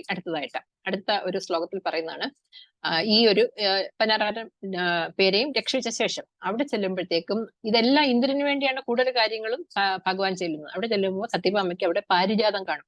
പാരിജാതം കാണുമ്പോൾ അതെനിക്ക് വേണം, എനിക്കത് വളരെ ഇഷ്ടപ്പെട്ടു എന്ന് പറയും. അപ്പൊ കൃഷ്ണൻ ആരോടും ചോദിക്കാതെ ആ പാരിജാതം പെട്ടെന്ന് വലിച്ച് എടുക്കും. അപ്പോൾ ഇന്ദ്രന് ഭയങ്കരമായിട്ട് ദേഷ്യം വരും. ഇന്ദ്രന് വേണ്ടിയാണ് ഇതെല്ലാം ചെയ്തതെന്ന് അറിയാമെങ്കിലും പെട്ടെന്ന് ദേഷ്യം വരും. അപ്പം ഭഗവാൻ മനഃപൂർവ്വം തന്നെ പാരിജാതം വലിച്ചെടുത്തിട്ട് സത്യഭാമയ്ക്ക് കൊടുക്കും. അത് നേരെ ഇവിടെ ദ്വാരകയിൽ കൊണ്ടുവരികയും ചെയ്യും. അവിടെ പറയുന്നത് എന്താ വെച്ചാൽ അഹങ്കാരമാണ്. മനുഷ്യന് ഐശ്വര്യം ഉണ്ടാകുമ്പോൾ എല്ലാത്തിനും ഓരോരോ കാര്യങ്ങൾ നിമിത്തങ്ങളെല്ലാം ഇവിടെ പറയുന്നുണ്ട്. ഇന്ദ്രനായാലും എല്ലാ കാര്യങ്ങളും തികഞ്ഞു എന്നൊരു അഹങ്കാരമാണ്. അഹങ്കാരത്തിന് ഒരു പരിഹാരം എന്നോളമാണ് അവിടെ ഉള്ള പാരിജാതം മനഃപൂർവ്വം വലിച്ചെടുത്തുകൊണ്ട് വന്നു എന്നാണ് പറയുന്നത്. നാരദൻ ഭഗവാന്റെ 16,008 ഭാര്യമാരും എല്ലാരെയും ഒന്ന് കാണാം. നാരദൻ എല്ലായിടത്തും ഒരു ഇതുണ്ടല്ലോ, എല്ലായിടത്തും ചെന്ന ഒരു കുത്തിത്തിരുക്കം. അങ്ങനെ എല്ലാരെയും ഒന്ന് കാണാം, ഇവരെങ്ങനെ കഴിയുന്നു എന്നൊക്കെ ഒന്ന് കാണാൻ വെച്ചാൽ നാരദൻ ഇവരുടെ ഓരോരുത്തരുടെയും വീട്ടിൽ പോകും. ഓരോരുത്തരുടെയും വീട്ടിൽ പോകുമ്പോൾ എന്താ, എല്ലാവരുടെയും കൂടെ ഭഗവാനുണ്ട്. 16,008 ഭഗവാൻ, 16,008 ഭാര്യമാരുണ്ട്. അതോടുകൂടി നാരദന്റെ പണി മതിയാക്കി തിരിച്ചു പോരും. അവിടെയും കാണിക്കുന്നത് എന്താണ്, ഭഗവാൻ സർവ്വവ്യാപിയാണ്, എല്ലായിടത്തും ഉള്ളവൻ, എല്ലാവരോടും കൂടി നമ്മളോടൊപ്പം എപ്പോഴും ഉള്ളവനാണ് എന്നുള്ളതാണ് അവിടെ കാണിക്കുന്നത്. നല്ലൊരു ഗൃഹസ്ഥനായിട്ട് ഭഗവാൻ എല്ലാവരുടെയും കൂടെ കഴിയുകയാണ്. ഇനി 82ാമത്തെ ദശകം ബാണയുദ്ധമാണ്. ബാണയുദ്ധം നിഗമോക്ഷം. ഇവിടെ ആദ്യം പറയുന്നത്, ഇവിടെയും ഒരു രോചന അനിരുദ്ധന്റെ വിവാഹം പറയുന്നുണ്ട്, അവരുടെ പരിണയമുണ്ട്. പിന്നെ ശംബാസുര വധവുമുണ്ട്. അപ്പം രുക്മിയും ബലരാമനുമായിട്ടുള്ള ചൂതുകളി, പിന്നെ പോരാട്ടങ്ങളില് കലിംഗ രാജാവിന്റെ പരിഹാസം. കലിംഗ രാജാവ് ഒരുപാട് ഭഗവാനെ പരിഹസിക്കുകയാണ്. അതൊക്കെയാണ് ഇവിടെ പ്രതിപാദിക്കുന്നത്. ബാണാസുരന്റെ മകൾ, അതാണ് ഈ ബാണാസുരനും ഉഷയുടെയും അനിരുദ്ധന്റെയും കഥ എല്ലാവരും കേട്ടിട്ടുണ്ടാവും അല്ലെ? മിക്കവാറും എല്ലാം ചെറിയ ചെറിയ കഥകളായിട്ട് വരുന്നതിൽ അനിരുദ്ധനും ഉഷയുടെയും കഥകൾ കേട്ടിട്ടുണ്ടാവുമല്ലോ. ബാണാസുരന്റെ മകളാണ് ഉഷ. അനിരുദ്ധനെ സ്വപ്നത്തിൽ കാണാം. ഉഷ ഒരിക്കലും ഭഗവാനെ നേരിട്ട് അനിരുദ്ധനെ നേരിട്ട് കണ്ടിട്ടേയില്ല. പക്ഷെ സ്വപ്നത്തിൽ കണ്ടിട്ട് വളരെയധികം ഇഷ്ടപ്പെട്ടിട്ട് അദ്ദേഹത്തോടൊപ്പം രമിക്കുന്നതായിട്ടാണ് ഇവിടെ പറയുന്നത്.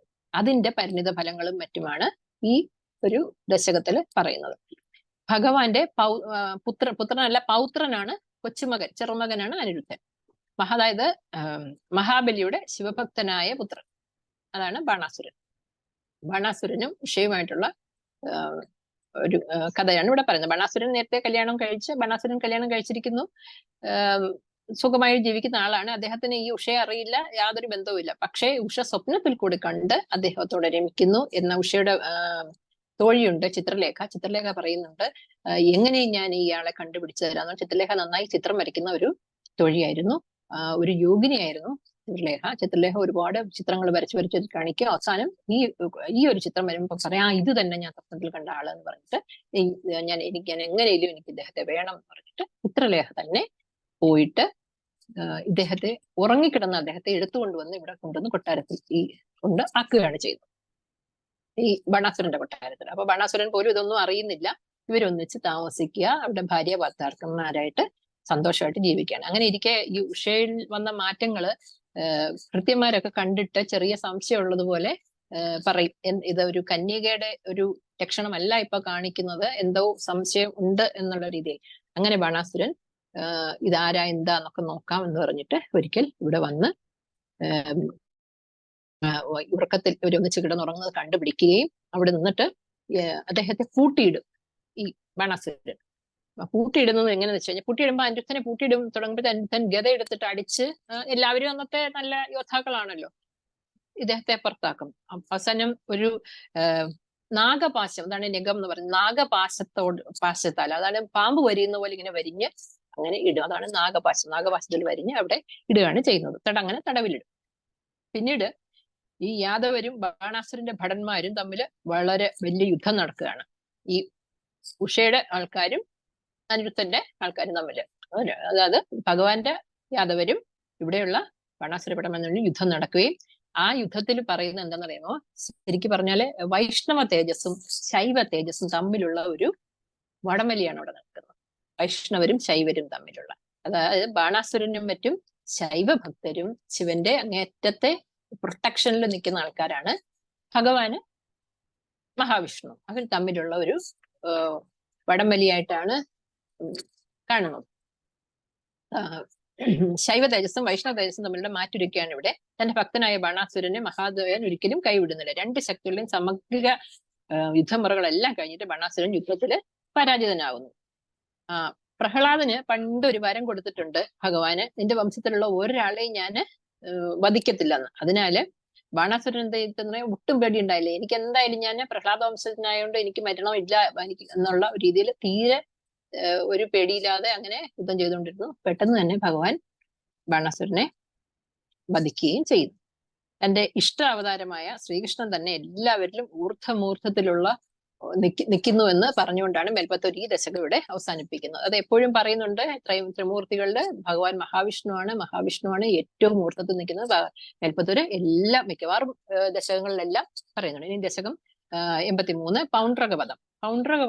പൗണ്ഡ്രകൻ എന്ന് പറഞ്ഞാൽ നല്ലൊരു, പൗണ്ഡ്രകന്റെ പേര് പൗണ്ഡ്രകവധം. ഗോകുലത്തിലെത്തിയ ആദ്യം ബലരാമൻ കുറെ കാലം കഴിഞ്ഞിട്ട്, കൃഷ്ണനും ബലരാമനും ഗോകുലത്തിൽ നിന്ന് പോയല്ലോ, അപ്പൊ ഗോകുലത്തിൽ തിരിച്ച് ബലരാമൻ വരുമ്പോഴത്തേക്കും ബലരാമനെ എല്ലാവരും സ്വീകരിക്കുന്നതായിട്ടാണ് ആദ്യത്തെ 2 ദശകങ്ങള് ഇവിടെ പറയുന്നത്. അവിടെ അതിന്റെ ഇടയ്ക്ക് ഒരുപാട് സന്തോഷം, ഉന്മാദത്തിൽ ആയ ബലരാമൻ അല്പം എന്തോ സ്വരസേവ നടത്തുകയും പിന്നീട് കാളിന്തിയിലേക്ക് ചെല്ലുമ്പോൾ കാളിന്തി പിൻവലിയുന്നതായിട്ടൊരു കഥയുണ്ട്. അതിപ്പോഴും അവിടെ വൃന്ദാവനത്തിൽ ചെന്നാൽ കാണാം, കുറച്ച് ഭാഗം കാളിന്തി ഇങ്ങനെ ഉള്ളിലേക്ക് പിൻവലിച്ചിരിക്കുന്നത്. അതാണ് ആദ്യത്തെ 2 ശ്ലോകത്തിൽ പറഞ്ഞിരിക്കുന്നത്. പിന്നീടാണ് ഈ പൗണ്ഡ്രകളിലേക്ക് എത്തുന്നത്. പൗണ്ഡ്രകൻ എന്ന് പറഞ്ഞു കഴിഞ്ഞാൽ കാശി രാജ്യത്തിന്റെ അയൽരാജ്യമായ പൗണ്ഡ്രക വാസുദേവൻ എന്നാണ് അദ്ദേഹത്തിന്റെ പേര്. അപ്പൊ പൗണ്ഡ്രക വാസുദേവനോടും എല്ലാ കൂട്ടുകാരും കൂടെയുള്ളവരും എല്ലാരും പറയും, നീയാണ് യഥാർത്ഥ വാസുദേവൻ, അല്ലാതെ ആ കള്ളകൃഷ്ണനൊന്നും അല്ല, നീ തന്നെയാണ് എന്നൊക്കെ പറയും. അപ്പൊ ഇദ്ദേഹത്തെ ഞാൻ തന്നെയാണ് വാസുദേവൻ എന്ന് പറഞ്ഞിട്ട് അങ്ങനെ അഹങ്കരിച്ച് മതോന്മത്തനായിട്ട് നടക്കും. എന്നിട്ട് കൃഷ്ണന്റെ അടുത്ത് തന്നെ പോയി വെല്ലുവിളിക്കും, നീ എന്താ എന്ന് വെച്ചാൽ നീ ഒരു ഡ്യൂപ്ലിക്കേറ്റ് ആണ്, ഞാനാണ് ഒറിജിനൽ എന്നുള്ള മട്ടില് കുറെ കളിയാക്കുകയും എല്ലാം ചെയ്യും. നിനക്ക് എങ്ങനെയാണ്, നീ എന്റെ വേഷം കെട്ടി എന്തിനാ നടക്കുന്നത്, ഞാനാണ് ശരിക്കുള്ള വാസുദേവൻ, നീ എവിടുന്ന് വന്നതാണ് എന്നൊക്കെ പറഞ്ഞിട്ട് ഒരുപാട് കൃഷ്ണനെ കളിയാക്കും. അങ്ങനെ ഈ വാസുദേവൻ നീ തന്നെയാണെന്ന് കൂടെ ഉള്ളവർ അങ്ങ് പറയും കൽപ്പിക്കും. അതല്ല ഈ വിഡ്ഢിയായിട്ടുള്ള പൗണ്ഡ്രകൻ അങ്ങ് ശരിയാണ് എന്ന് വിചാരിക്കുകയും ചെയ്യും. അങ്ങനെ ഭഗവാനെ പോയി വെല്ലുവിളിക്കുന്നു. എന്നിട്ട് അപ്പോൾ ഇവിടെ പറയുന്നത്, ഇവിടെ നമ്മൾ മനസ്സിലാക്കേണ്ടത് വെച്ചാൽ ഭഗവാൻ എന്താ ചെയ്യുന്നത് അറിയുമോ? ഭഗവാൻ അദ്ദേഹത്തിന് ശരിക്കും മോക്ഷം കൊടുക്കുകയാണ്. വെച്ചാൽ എത്ര ചീത്ത വിളിച്ചാലും എന്ത് ചെയ്താലും ഭഗവാനോട് അടുക്കുകയാണ് അയാൾ ചെയ്തത്, അല്ലെ? പോയി ഭഗവാന്റെ അടുത്ത് എന്നിട്ട് ഭഗവാനോട് ഏറ്റവും ചേർന്നിരിക്കുകയാണ്. ഞാനാണ് വാസുദേവൻ എന്ന് വെച്ചാൽ വാസുദേവൻ ചെയ്യുന്ന എല്ലാ കാര്യങ്ങളും ഞാൻ ചെയ്യുന്നു, എന്റെ പേരും വാസുദേവനാണ്, ഞാൻ ചെയ്യുന്ന കാര്യങ്ങളെല്ലാം വാസുദേവനെ പോലെയാണ്. അപ്പൊ അത് ഒരു മൂഢനും വിഡ്ഢിയാണെങ്കിൽ പോലും, അത് ഭഗവാനോട് എതിരിടാൻ വേണ്ടിയാണെങ്കിൽ പോലും ഭഗവാൻ അദ്ദേഹത്തെ മോക്ഷം വധിച്ചിട്ട് മോക്ഷം കൊടുക്കുകയാണ് ചെയ്യുന്നത്. അപ്പൊ നമ്മള് വളരെ ദേഷ്യപ്പെട്ടായാലും എന്റെ കൃഷ്ണ, എന്താ കൃഷ്ണ ഇങ്ങനെയൊക്കെ എന്നോട് ചെയ്യുന്നതെന്നൊക്കെ ദേഷ്യം പിടിച്ച് ചോദിച്ചാലും ഭഗവാനെ നമ്മൾ വിളിച്ചാൽ മതി, വിളിയിൽ ഭഗവാൻ നമ്മളോടൊപ്പം ഉണ്ടാകും എന്നുള്ളതാണ് ഈ ഒരു ദശകത്തിൽ നമ്മൾ മനസ്സിലാക്കുന്നത്. അങ്ങനെ നമുക്ക് മോക്ഷം ലഭിക്കും. പിന്നെ അതിനെ തുടർന്ന് ഒന്ന് രണ്ട് കാര്യങ്ങളിലൂടെ ഉണ്ട്, അതുകൂടെ പറഞ്ഞിട്ടാണ് ഈ ദശകം അവസാനിപ്പിക്കുന്നത്. 84-ാം ദശകത്തിലേക്ക് പോവാം. അവിടെ നമ്മൾ നേരത്തെ കണ്ടു ഈ 16,008 ശ്രീകൃഷ്ണ പത്നിമാരുടെയും ഓരോരുത്തർക്കും ഒരേപോലെ ഭഗവാൻ എല്ലാവരുടെ അടുത്ത് അതിമുമ്പതേ എന്ന് പറഞ്ഞാൽ ഭയങ്കര സന്തോഷത്തോടെ, ഏറ്റവും സന്തോഷത്തോടെ, അത്യധികം സന്തോഷത്തോടു കൂടി ഭഗവാൻ ഓരോ ഭാര്യമാരുടെ കൂടെ അവിടെ വസിക്കുന്നു എന്ന് കണ്ടു. ഇവിടെ ഭഗവാൻ ഗോപികമാരെയും മറ്റും കണ്ട് കുശലാന്വേഷണത്തിൽ ഏർപ്പെടുന്നതാണ്. അത് കുറെ കാലം കഴിഞ്ഞ് ബലരാമൻ വന്നു എന്ന് പറഞ്ഞില്ലേ, അത് എന്റെ കൂടെ കൃഷ്ണനും വന്നിട്ട് ഒരുപാട് നാളായിട്ട് കൃഷ്ണനെ കാണുന്നില്ലല്ലോ ഭഗവാനെ, ഇവിടുന്ന് പോയിട്ട് എത്ര നാളായി എന്നിട്ട് എല്ലാവരും ഗോപികമാരും ഗോപന്മാരും എല്ലാവരും കൂടെ ഭഗവാനെ അങ്ങ് ആശ്ലേഷിക്കുകയാണ്. അപ്പൊ ഭഗവാൻ ഓരോരുത്തരായിട്ട് പറയുന്നുണ്ട്, എനിക്ക് ഒരുപാട് ശത്രുക്കളും യുദ്ധങ്ങളും ഒക്കെ ജയിക്കേണ്ടി വരുന്നു, ഒരുപാട് പേരെ കൊല്ലേണ്ടി വരുന്നു. അങ്ങനെ തിന്മയുടെ മേൽ നന്മ ജയിക്കാൻ വേണ്ടി ഞാൻ ഒരുപാട് സമയം, എനിക്ക് ഒത്തിരി ഒന്ന് കഴിയുമ്പോൾ ഒന്ന് വീണ്ടും വീണ്ടും വീണ്ടും ഇങ്ങനെ എന്തെങ്കിലുമൊക്കെ വന്നുകൊണ്ടിരിക്കുന്നത്, അതുകൊണ്ടാണ് എനിക്ക് എപ്പോഴും ഇങ്ങോട്ട് വരാൻ പറ്റാത്തതെന്ന് ഭഗവാൻ ഇവിടെ പറയുകയാണ്. അപ്പോൾ ഇവിടെ നമ്മൾ മനസ്സിലാക്കേണ്ടത് വെച്ചാൽ ഭഗവാൻ വന്നോ ഇല്ലയോ എന്നുള്ളതല്ല, ഇവരെല്ലാവരും ഭഗവാനിൽ തന്നെ ഉള്ള ഓരോരോ തന്മാത്രകളായിട്ട് തന്നെ ലയിച്ച് ചേർന്നിരിക്കുന്നവരാണ്. അതിൽ രാധയോട് ഭഗവാൻ പ്രത്യേക ഒരു സ്നേഹമുള്ളതായിട്ട് ഇവിടെ മേൽപ്പത്തൂര് എപ്പോഴും പറയുന്നുണ്ട്. രാധയോട് എന്ത് കാര്യങ്ങളും പ്രത്യേകമായിട്ട് പറയുന്നു. ഒരു യാത്ര ചോദിക്കുകയാണെങ്കിലും ഇപ്പൊ വരുമ്പോഴായാലും ആശ്ലേഷിച്ച് വളരെ സ്നേഹത്തോടു കൂടി രാധ ഒരു പ്രത്യേകതയുള്ള ഒരു ഗോപിക തന്നെയാണ്. അങ്ങനെ ഭഗവാൻ ഇവിടെ പറയുകയാണ്, കുശലാന്വേഷണം എല്ലാവരോടും, അമ്മ സ്വന്തം അച്ഛനമ്മ എല്ലാവരും ഉണ്ട്, എല്ലാവരോടും കുശലാന്വേഷണത്തിൽ ഏർപ്പെട്ടുകൊണ്ടിരിക്കുകയാണ്. വീണ്ടും വീണ്ടും വന്നു ചേരുന്ന ശത്രുക്കളുമായിട്ടുള്ള യുദ്ധങ്ങളും പ്രശ്നങ്ങളും കാരണമാണ് എനിക്ക് വരാൻ പറ്റാത്തത് എന്ന് പറഞ്ഞ് രാധയോട് പ്രത്യേകമായിട്ടും പറയുന്നു. ഗോപികമാരെല്ലാം തന്നെ ആ സത്യത്തെ പൂർണ്ണമായി ഉൾക്കൊള്ളുന്നു. നമ്മൾ ഈ ഭഗവത്ഗീതയിൽ പറയാം, അജ്ഞാന തിമിരാന്തസ്യ എന്ന് പറയില്ലേ, അതാണ് ഇവിടെ നമ്മൾ മനസ്സിലാക്കേണ്ട, ഈ ഒരു ദശകത്തിൽ മനസ്സിലാക്കേണ്ട. അജ്ഞാനം മാറി ജ്ഞാനം, അതായത് ഇതാണ് തിരിച്ചറിവ് എന്ന് ഭഗവാന്റെ ഒരു ഉപദേശം പോലെ, ഉദ്ധവർക്കൊക്കെ കൊടുക്കുന്ന പോലെ ഒരു ഉപദേശം പോലെ ഭഗവാൻ ഇവിടെ ഇവരെടുത്ത് പറയുകയാണ്, ഇന്ന കാരണങ്ങൾ കൊണ്ടാണ് ഞാൻ വരാത്തത്, പക്ഷെ നിങ്ങളെല്ലാവരും എന്നോടൊപ്പം ഉണ്ട്, ഞാൻ നിങ്ങളോടൊപ്പം ഉണ്ട്. അതാണ് അജ്ഞാനം മാറി ഇവരെല്ലാവരും ജ്ഞാനത്തിലേക്ക് ആകുമ്പോൾ ഭഗവാൻ പോയാലും അവർക്ക് എപ്പോഴും സന്തോഷം തന്നെയാണ്. ഭഗവാൻ കൂടെ തന്നെ ഉണ്ട് എന്നുള്ള ഒരു സന്തോഷം. തന്റെ എല്ലാ വികൃതികൾക്കും ഒപ്പം നിന്ന ഗോപന്മാർ, യഥാർത്ഥ മാതാപിതാക്കൾ, ഗോപികമാർ, ഭാര്യമാർ എല്ലാവരും ഒത്ത് ഭഗവാന് ഒരു 3 മാസക്കാലം അവിടെ സന്തോഷമായിട്ട് ജീവിക്കും. അത് കഴിഞ്ഞ് എല്ലാവരോടും യാത്ര പറഞ്ഞ് വീണ്ടും പോവുകയാണ്. ഒരിടത്ത് തന്നെ നിൽക്കാൻ പറ്റില്ലോ ഭഗവാൻ. അപ്പൊ രാധയെ മാത്രം പ്രത്യേകം കെട്ടിപ്പിടിച്ച് ആശ്ലേഷിച്ച് രാധയോട് മാത്രം യാത്ര ചോദിക്കുന്നതായിട്ട് ഇവിടെ മേൽപ്പത്തൂര് പറയുന്നുണ്ട്. ഇനി 85-ാം ദശകം, അതാണ് നമ്മുടെ ജരാസന്ധവധം, ശിശുപാലവധം. മഗധ രാജാവായ ജരാസന്ധനാൽ തുറുങ്കിലടക്കപ്പെട്ട 20,800 രാജാക്കന്മാർ, അവരെ രക്ഷിക്കുന്ന കാര്യങ്ങളാണ്, അവരെ രക്ഷിക്കും. അതിനുശേഷം വന്ന നാരദവാക്യത്തിലൂടെ യുധിഷ്ഠിരൻ യാഗം ചെയ്യാൻ തീരുമാനിക്കുന്നതും ഒക്കെ നമുക്ക് ഈ ഒരു 85-ാം ദശകത്തില് കാണാം. ഭഗവാന് ഇതിനെക്കുറിച്ചെല്ലാം നല്ല ധാരണയുണ്ട്, അല്ലെ? എങ്ങനെയാണ് ഇത് ചെയ്യേണ്ടത്? അപ്പൊ ഇവിടെ 2 കാര്യങ്ങൾ പറയുന്നുണ്ട്. ഒന്ന്, ഈ ഇത്രയും പേരെ രക്ഷിക്കണം. ഒരു ദൂതനെ വിട്ടിട്ടാണ് പറയുന്നത് 2800 രാജാക്കന്മാരെ തുറുങ്കലിൽ അടച്ചിരിക്കുകയാണ്, ഇവരെ രക്ഷിക്കണം എന്ന് മഗധ രാജാവ് ജരാസന്ധനാൽ തുറുങ്കലടയ്ക്കപ്പെട്ട ഇത്രയും ഞങ്ങളെല്ലാം രക്ഷിക്കണമെന്ന് പറഞ്ഞിട്ട് ഇവരൊരു ദൂത് ഭഗവാൻ വിടുകയാണ്. അത് ഭഗവാന്റെ ഒരു കാര്യം. പിന്നീട് അതിന്റെ ഇടയ്ക്ക് യുധിഷ്ഠിരന് ഒരു യാഗത്തിന് വേണ്ടി തീരുമാനിക്കും. അപ്പൊ അവിടെയും ചെല്ലണം. ഇത് രണ്ടും ഒരേപോലെ ഭഗവാന് ഇമ്പോർട്ടന്റ് ആയിട്ടുള്ള കാര്യമാണ്. അപ്പൊ ഭഗവാൻ ഇതെന്താണ് ചെയ്യേണ്ടതെന്നുള്ള ധാരണയുണ്ട്. എന്നാൽ ഭഗവാന് ഉദ്ധവരോട് ചോദിക്കും. എന്തുണ്ടെങ്കിലും ഉദ്ധവ ഉപദേശം ചോദിക്കാറുണ്ട്. ഉദ്ധവരോട് ചോദിക്കും, സുഹൃത്തെ, ഞാൻ എന്താ ചെയ്യേണ്ടത്? ഇത് രണ്ടും എനിക്ക് ഒരേപോലെയുള്ള ചെയ്യേണ്ട കാര്യങ്ങളാണ്. ഇതിലേതിലാണ് ഞാൻ ഇമ്പോർട്ടൻസ് കൊടുക്കേണ്ടത്? അപ്പൊ എപ്പോഴും നമ്മുടെ ജീവിതത്തിലും ഇങ്ങനെ പല കാര്യങ്ങളും വരും അല്ലേ? 1, 2, 3, 4 കാര്യങ്ങൾ കാണും. അതിൽ ഏത് ഞാൻ ആദ്യം ചെയ്യും, എവിടെ പോകണം, എവിടെ പോകാതിരിക്കണം എന്നൊക്കെ. അപ്പൊ ഉദ്ധവർ പറഞ്ഞു കൊടുക്കുന്നത് ഇത് രണ്ടും ഒരു പിടിക്ക് 2 പക്ഷി എന്ന പോലെ ചെയ്യാൻ പറ്റുന്ന ഒരു കാര്യമാണ് ഉദ്ധവരുടെ പറഞ്ഞു കൊടുക്കുന്നത്. നമ്മൾ അതേപോലെ ഡിസിഷൻ എടുക്കണം എന്നായിരിക്കും ഭഗവാൻ ഇവിടെ ഉദ്ദേശിക്കുന്നത്. ഭഗവാന് കാര്യങ്ങൾ അറിയാം, എന്നാലും ഉദ്ധവരോട് ഉപദേശം ചോദിക്കണം. ഇതൊരു പറയുന്നത് എന്താണെന്നറിയാമോ? നമുക്കൊരു അശ്വമേധ യാഗം നടത്താം. അപ്പം ദിഗ്വിജയത്തിലൂടെ ഈ ജരാസന്ധനെ നമുക്ക് ജയിക്കാം, അദ്ദേഹത്തെ വധിക്കാം, എന്നിട്ട് നേരെ അവിടെ പോയി യാഗവും പങ്കുചേരാം എന്നാണ് പറയുന്നത്.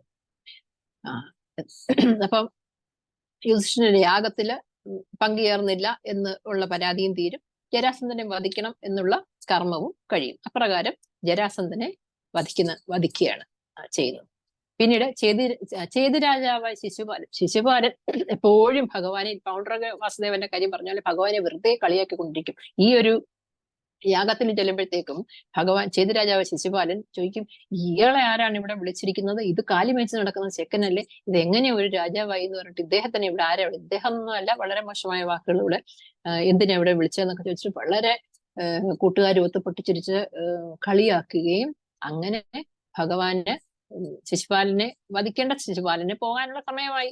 അതാണ് അത്രയും അഹങ്കാരം വരുന്നത്. അതും ഇവിടെ നമ്മൾ ശ്രദ്ധിക്കേണ്ടതെന്ന് വെച്ച് കഴിഞ്ഞാൽ എല്ലാവർക്കും ഒരു സമയമുണ്ട്. ആ സമയത്ത് എന്തെങ്കിലും ഒരു കാരണം വരും. ആ കാരണ ഹേതുവായിട്ട് അങ്ങനെ ശിശുപാലനും വധിക്കുകയാണ്. ശിശുപാലനെ വധിക്കുന്നതോടുകൂടി ഈ 85-ാമത്തെ ദശകവും കഴിയുകയാണ്. പിന്നെ ലാസ്റ്റ് 2 ശ്ലോകത്തില് മഹാഭാരത കഥയിലെ കുറച്ച് കാര്യങ്ങളൂടെ പറയുന്നുണ്ട്. അതൊരു കൂടെ പറഞ്ഞു കഴിഞ്ഞാൽ കൂടുതൽ സമയത്തിന്റെ പരിമിതി മൂലം നിർത്തുകയാണ്. ഹരേ കൃഷ്ണ. ഹരിയോ. അടുത്തതായി 86 മുതൽ 90 വരെയുള്ള ദശകങ്ങളുടെ തത്വം പറയാനായിട്ട് ഗിരിജാ രാജേന്ദ്രനെ ക്ഷണിക്കുന്നു. ഹരി നോക്കാം. ഓം നമോ നാരായണായ. ഹരി ഓം. ഇനി നമുക്ക് ദശകം 86 മുതൽ 90 വരെയുള്ളതിൻ്റെ സംഗ്രഹം നോക്കാം. 86-ാം ദശകം സാൽവാദിവധവും ഭാരതയുദ്ധവും ഗീതോപദേശവും. ഭഗവാന്റെ അവതാരോദ്ദേശ്യമായ ഭൂഭാരഹരണത്തിൻ്റെ അവസാനത്തെ അംഗമായ കുരുക്ഷേത്ര യുദ്ധത്തിൻ്റെ ആരംഭമാണ് ഈ ദശകത്തിൽ സംഗ്രഹിച്ചിരിക്കുന്നത്. ആദ്യത്തെ ശ്ലോകം ശിശുപാലൻ്റെ ഭാഗത്തുള്ള സാൽവൻ രുക്മിണി സ്വയംവരത്തിൽ യാദവരോട് തോറ്റു പിന്മാറിയപ്പോൾ യദുകുലം നശിപ്പിക്കാൻ പ്രതിജ്ഞ എടുത്തു. അയാൾ ശ്രീ പരമേശ്വരനെ തപസ് ചെയ്ത് വാങ്ങിയ സൗഭമെന്ന വിമാനത്തിൽ കയറി ദ്വാരകാ നഗരവും ഉദ്യാനവും തകർത്തു. പ്രദ്യുമ്നൻ അവനെയും സൈന്യത്തെയും തടയുകയും മന്ത്രിയായ ദ്യുമനെ വധിക്കുകയും ചെയ്തു. യുദ്ധം 27 നാൾ നീണ്ടുനിന്നു. ഭഗവാൻ സുദർശന ചക്രത്താൽ സാൽവനെ കഴുത്തറുത്ത് വധിച്ചു. അടുത്ത ശ്ലോകത്തിൽ പറയുന്നത് ദുര്യോധനൻ്റെ മാതുലനായ ശകുനിയും ഒന്നിച്ച് യുധിഷ്ഠിരനെ കള്ളച്ചൂതിൽ പരാജയപ്പെടുത്തി തൻ്റെ സർവ്വസമ്പത്തും മാത്രമല്ല അനുജന്മാരെയും ഭാര്യയെയും പണയം വയ്ക്കുകയും ചെയ്തു. ആദ്യത്തെ ഭരണപരിഷ്കാരം ചെയ്തത് ദുശാസനൻ രജസ്വലയും ഒറ്റവസ്ത്രധാരിയുമായിരുന്ന പാഞ്ചാലിയെ അന്തഃപുരത്തിൽ നിന്ന് വലിച്ചിഴച്ച് തലമുടിക്ക് കുത്തിപ്പിടിച്ചു വലിച്ചിഴച്ച് കൗരവസഭയിൽ വെച്ച് വസ്ത്രാക്ഷേപം നടത്താനുള്ള ശ്രമം. വസ്ത്രാക്ഷേപം നടത്തുന്ന സമയത്ത് പാഞ്ചാലി ഭഗവാനെ ഭക്തിപൂർവ്വം ധ്യാനിച്ചു. അപ്പോഴെന്താ സംഭവിച്ചത്? പാഞ്ചാലിയുടെ അരയിലെ വസ്ത്രത്തിന് ഒരിക്കലും അവസാനമുണ്ടായില്ല. അങ്ങനെ പാഞ്ചാലിയുടെ മാനത്തെ ഭഗവാൻ രക്ഷിക്കുകയാണ് ചെയ്തത്. വീണ്ടും ധാരാളം പരീക്ഷണങ്ങൾ അവിടെ നടന്നിട്ടുണ്ട്. അതെല്ലാം വിസ്തരിച്ച് നമ്മൾ മനസ്സിലാക്കിയിട്ടുള്ളതുമാണ്. പിന്നെ അടുത്തതായിട്ട് നമുക്ക് ശ്രദ്ധിക്കേണ്ടത്, പാണ്ഡവരുടെ പക്ഷത്ത് നിന്നും ദൂതിനായിട്ട് ഭഗവാൻ കൗരവസഭയിലേക്ക് പോവുകയാണ്. അവിടെ ചെന്ന് ദുര്യോധനോട് പറയുകയാണ്, പാതി രാജ്യം പാണ്ഡവർക്ക് കൊടുക്കണം. സാധ്യമല്ല എന്ന് പറഞ്ഞു. അടുത്തത് 5 ദേശം കൊടുക്കണമെന്ന് പറഞ്ഞു. സാധ്യമല്ല എന്ന് പറഞ്ഞു. 5 വീട് കൊടുക്കാൻ പറഞ്ഞു. പറ്റില്ല. അവസാനം 1 വീടെങ്കിലും നൽകാൻ പറഞ്ഞു. അപ്പോഴേക്കും പറഞ്ഞത് സൂചി കുത്താനിടം പോലും നൽകില്ല എന്ന് ദുര്യോധനൻ ശഠിച്ചു പറഞ്ഞു. അതോടുകൂടി യുദ്ധമല്ലാതെ വേറെ മാർഗമൊന്നും ഇല്ല. അങ്ങനെ ഭഗവാൻ അർജുനൻ്റെ സാരഥിയായി തേർ തെളിച്ച് അർജുനനും ഒന്നിച്ച് കുരുക്ഷേത്ര യുദ്ധഭൂമിയിലെത്തി. അങ്ങനെ ബന്ധുക്കളെയും ഗുരുക്കന്മാരെയും എല്ലാം കണ്ടിട്ട് അർജുനൻ ആകെപ്പാടെ വല്ലാതായി. ബന്ധുക്കളെയും ഗുരുക്കന്മാരെയും ഒക്കെ വധിച്ചിട്ട് രാജ്യം നേടേണ്ട എന്ന് അർജുനൻ വിഷാദമഗ്നനായി പറഞ്ഞ് തേർത്തട്ടിൽ തളർന്നിരുന്നു. അങ്ങനെ ദുഃഖം ഉപേക്ഷിച്ച് ക്ഷത്രിയ ധർമ്മമായ യുദ്ധം ചെയ്യാൻ ഭഗവാൻ ഉപദേശിച്ചു കൊടുത്തു. തൻ്റെ വിശ്വരൂപം കാണിച്ച് അർജുനൻ്റെ അജ്ഞാനം നീക്കി ദുഃഖത്തിൽ നിന്ന് അർജുനനെ വിമുക്തനാക്കി തീർത്തു. അങ്ങനെ ഭഗവാന്റെ ഗീതോപദേശം അവിടെ ഉണ്ടാവുകയാണ്, ഭഗവത്ഗീത ഉണ്ടാവുകയാണ് ചെയ്തത്. അടുത്തതായിട്ട് സുഖമായിട്ട് ഉറങ്ങുകയാണ്.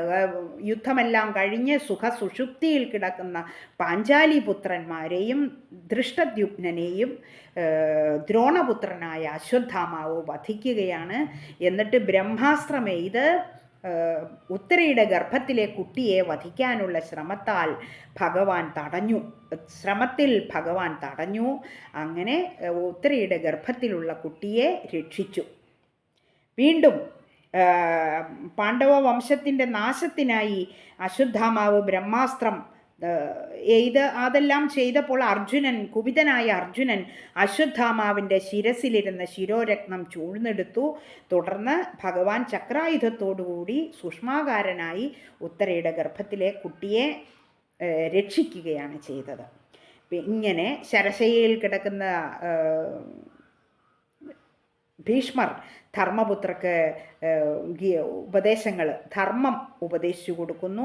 ഇങ്ങനെയൊക്കെ ചെയ്യുന്ന ഭഗവാനെ എൻ്റെ രോഗത്തിന് ശമനമുണ്ടാക്കണമേ എന്ന് പറയുകയാണ്. അടുത്തതായിട്ട് കുചേലവൃത്തമാണ്. അതിനകത്തെ സംഗ്രഹം എന്തെന്ന് വെച്ചാൽ, ലൗകികന്മാരും മോക്ഷം ആഗ്രഹിക്കുന്ന ഉപാസകരും തീർച്ചയായും അറിഞ്ഞിരിക്കേണ്ട കുചേലൻ എന്ന ഭഗവത് ഭക്തനായ ബ്രാഹ്മണ ശ്രേഷ്ഠൻ്റെ ഭഗവത് ദർശന സൗഭാഗ്യത്തെയാണ് ഈ ദശകത്തിലൂടെ ആചാര്യൻ സംഗ്രഹിച്ചിരിക്കുന്നത്. ഒന്നിച്ചു പഠിച്ച സഹപാഠിയായ കുചേലൻ വലുതായപ്പോൾ ദരിദ്രനായി മാറുകയും കുചേലപത്നി അയൽവീട്ടിൽ നിന്നും വാങ്ങിച്ചു കൊണ്ടുവന്ന കല്ലും നെല്ലും നിറഞ്ഞ ആ അവിൽപ്പൊതി കയ്യിൽ കൊടുത്തു ഭഗവാനെ ദർശിച്ചാൽ നമുക്ക് ധനം ലഭിക്കും, ഉപജീവനത്തിന് വേണ്ടി ഭഗവാനെ ആശ്രയിക്കണം എന്ന് പറഞ്ഞു വിടുന്നു. അങ്ങനെ കുചേലൻ ശ്രീകൃഷ്ണൻ്റെ അടുത്ത് ചെല്ലുന്നു. ദൂരെ വെച്ച് കാണുമ്പോൾ തന്നെ സ്വീകരിച്ച് ലക്ഷ്മി തൽപ്പത്തിലിരുത്തി അർഘ്യങ്ങളെല്ലാം നൽകി ബഹുമാനിക്കുകയാണ്. അങ്ങനെ അതിനിടയിൽ കക്ഷത്തിൽ ഇടുക്കി പിടിച്ച് ഒളിപ്പിച്ചു വെച്ചിരുന്ന ആ അവിൽപ്പൊതി കാണുകയും അതെടുത്ത് ഭക്ഷിക്കുകയും ചെയ്യുന്നു. ഇത്രയും മധുരമായ അവിൽ ഞാൻ ഇതിനു മുമ്പ് കഴിച്ചിട്ടില്ല എന്ന് പറഞ്ഞ അത്ര മധുരത്തോടെ കഴിക്കുകയാണ്. കാരണം ഭക്തൻ്റെ ആ ഒരു നിവേദ്യം, വളരെ ഭക്തിപൂർവ്വം നൽകുന്ന ആ നിവേദ്യം വളരെ മധുരമായിട്ടാണ് ഭഗവാൻ അത് ഭക്ഷിക്കുന്നത്. അപ്പോൾ അങ്ങനെ ചെയ്തു. ഭഗവാനോട് പറയാതെ തന്നെ കുചേലന് സർവ്വസമ്പദ്യങ്ങളും സമ്പത്തുക്കളും ഐശ്വര്യങ്ങളും നൽകുകയാണ് ചെയ്യുന്നത്. ഇങ്ങനെയുള്ള ഭഗവാനോട് തൻ്റെ രോഗത്തിൻ്റെ ശാന്തി നൽകണമെന്ന് പറയുകയാണ് ചെയ്യുന്നത്. അടുത്തതായിട്ട് സന്താനഗോപാലമാണ്. ഇതിൽ മാതാവായ ദേവകിയുടെ ആഗ്രഹപ്രകാരം കംസൻ വധിച്ചു കളഞ്ഞ സ്വന്തം പുത്രന്മാരെ ഭഗവാൻ കാട്ടിക്കൊടുക്കുകയാണ് ചെയ്യുന്നത്. അതോടൊപ്പം തൻ്റെ ശ്രേഷ്ഠ ഭക്തനായ അർജുനൻ്റെ അഹങ്കാരത്തെ നശിപ്പിക്കാൻ ഒരു ബ്രാഹ്മണൻ്റെ സന്താനനാശ ദുഃഖത്തെ ഉപാധിയാക്കുന്ന കഥയുടെ സംഗ്രഹമാണ് ഈ ദശകം പറയുന്നത്. ഇതിനകത്ത് കുറേ കാര്യങ്ങളുണ്ട്, എല്ലാം നമ്മൾ വിശദമായിട്ട് പഠിച്ചിട്ടുണ്ട്. അടുത്തതായിട്ട് നമുക്ക് 89-ാം ദശകം നോക്കാം. വൃകാസുര കഥയും ഭൃഗുപരീക്ഷണവും. ശകുനിയുടെ പുത്രനായ വൃകാസുരൻ്റെ കഥയിലൂടെ ക്ഷിപ്രപ്രസാദിയായ ദേവന്മാരുടെയും വിഷ്ണുവിൻ്റെയും മാഹാത്മ്യത്തെപ്പറ്റിയും അതോടൊപ്പം ഭൃഗു മഹർഷി ത്രിമൂർത്തികളെ പരീക്ഷിച്ചപ്പോൾ ഉണ്ടായ അനുഭവങ്ങളും ഈ ദശകത്തിലൂടെ ആചാര്യൻ സംഗ്രഹിക്കുകയാണ് ചെയ്യുന്നത്. അടുത്തതായിട്ട് നമുക്ക് 90-ാമത്തെ ദശകം നോക്കാം. വിഷ്ണു മഹാത്മ്യം. അതിൽ ത്രിമൂർത്തികളിൽ ശ്രേഷ്ഠത ആർക്കാണ് എന്നതിനെപ്പറ്റി അദ്വൈത സ്ഥാപകനും ഈശ്വര സമാനനുമായ ശ്രീശങ്കര ഭഗവത്പാദരുടെയും മാധവാചാര്യരുടെയും അഭിപ്രായങ്ങളെ തുറന്നുകാട്ടി ആരാണ് ശ്രേഷ്ഠനെന്ന് നിശ്ചയിക്കാനുള്ള കഴിവ് ഈ ആചാര്യനില്ലെന്ന് ഈ ദശകത്തിലൂടെ ലോകരെ അറിയിക്കുകയാണ് ചെയ്യുന്നത്. അപ്പോൾ ഇതിലെല്ലാം, ഈ ദശകങ്ങളിലെല്ലാം ഭഗവാനോട് പ്രാർത്ഥിച്ചുകൊണ്ട് എൻ്റെ രോഗത്തിന് ശാന്തി തരണമേ എന്ന് ഭഗവാനോട് പ്രാർത്ഥിക്കുകയാണ് ഇതിലൂടെ മേൽപ്പത്തൂർ ചെയ്യുന്നത്. തീർച്ചയായും വളരെ മനോഹരമായ ദശകങ്ങളാണിതെല്ലാം. അറിവില്ലാത്തവനാണെങ്കിലും ഞാൻ പറഞ്ഞിട്ടുള്ള എല്ലാം വേദമന്ത്രങ്ങളിലും ഭഗവത ആദി ഗ്രന്ഥങ്ങളിലും കാണപ്പെട്ടത് മാത്രമാണ്. വേദവ്യാസൻ്റെ കൃതികളിൽ ഏറ്റവും ശ്രേഷ്ഠമായ ഭാഗവതത്തിൽ കീർത്തിക്കപ്പെടുന്നതും പരമാത്മരൂപനുമായ അല്ലയോ ദേവ എൻ്റെ ദുഃഖങ്ങളെ അകറ്റി ഭക്തി വർദ്ധിപ്പിച്ചാലും എന്നാണ് ഇവിടെ മേൽപ്പത്തൂർ പറഞ്ഞവസാനിപ്പിക്കുന്നത്. കുചേലവൃത്തം കഥകളിയിൽ കുചേലൻ ശ്രീകൃഷ്ണനോട് പറയുന്ന ഒരു ഭാഗമാണ് ഈ പദം. അജിത ഹരേ ജയ മാധവ വിഷ്ണു അജിത ഹരേ ജയ മാധവ വിഷ്ണു അജമുഖ ദേവ നാഥ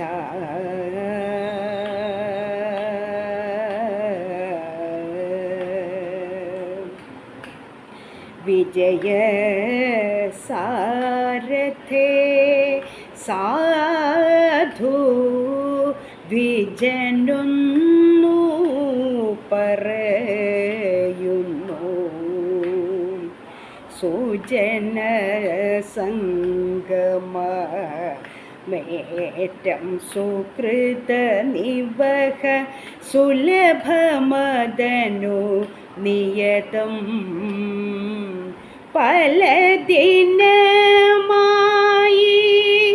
ഞാനും ബലഭദ്രാനുജ നിന്നെ നലമോടു കാൺമതിന്നു കളിയല്ലേ രുചിക്കുന്നു കാല വിഷമം കൊണ്ടു കാമം സാധിച്ചതില്ലേ നീല നീരത വർണ്ണ മൃദുല കമല രുചിര നയന നൃഹരേ അജിത ഹരേ ജയ മാധവ വിഷ്ണു അജമുഖ ദേവ നാഥ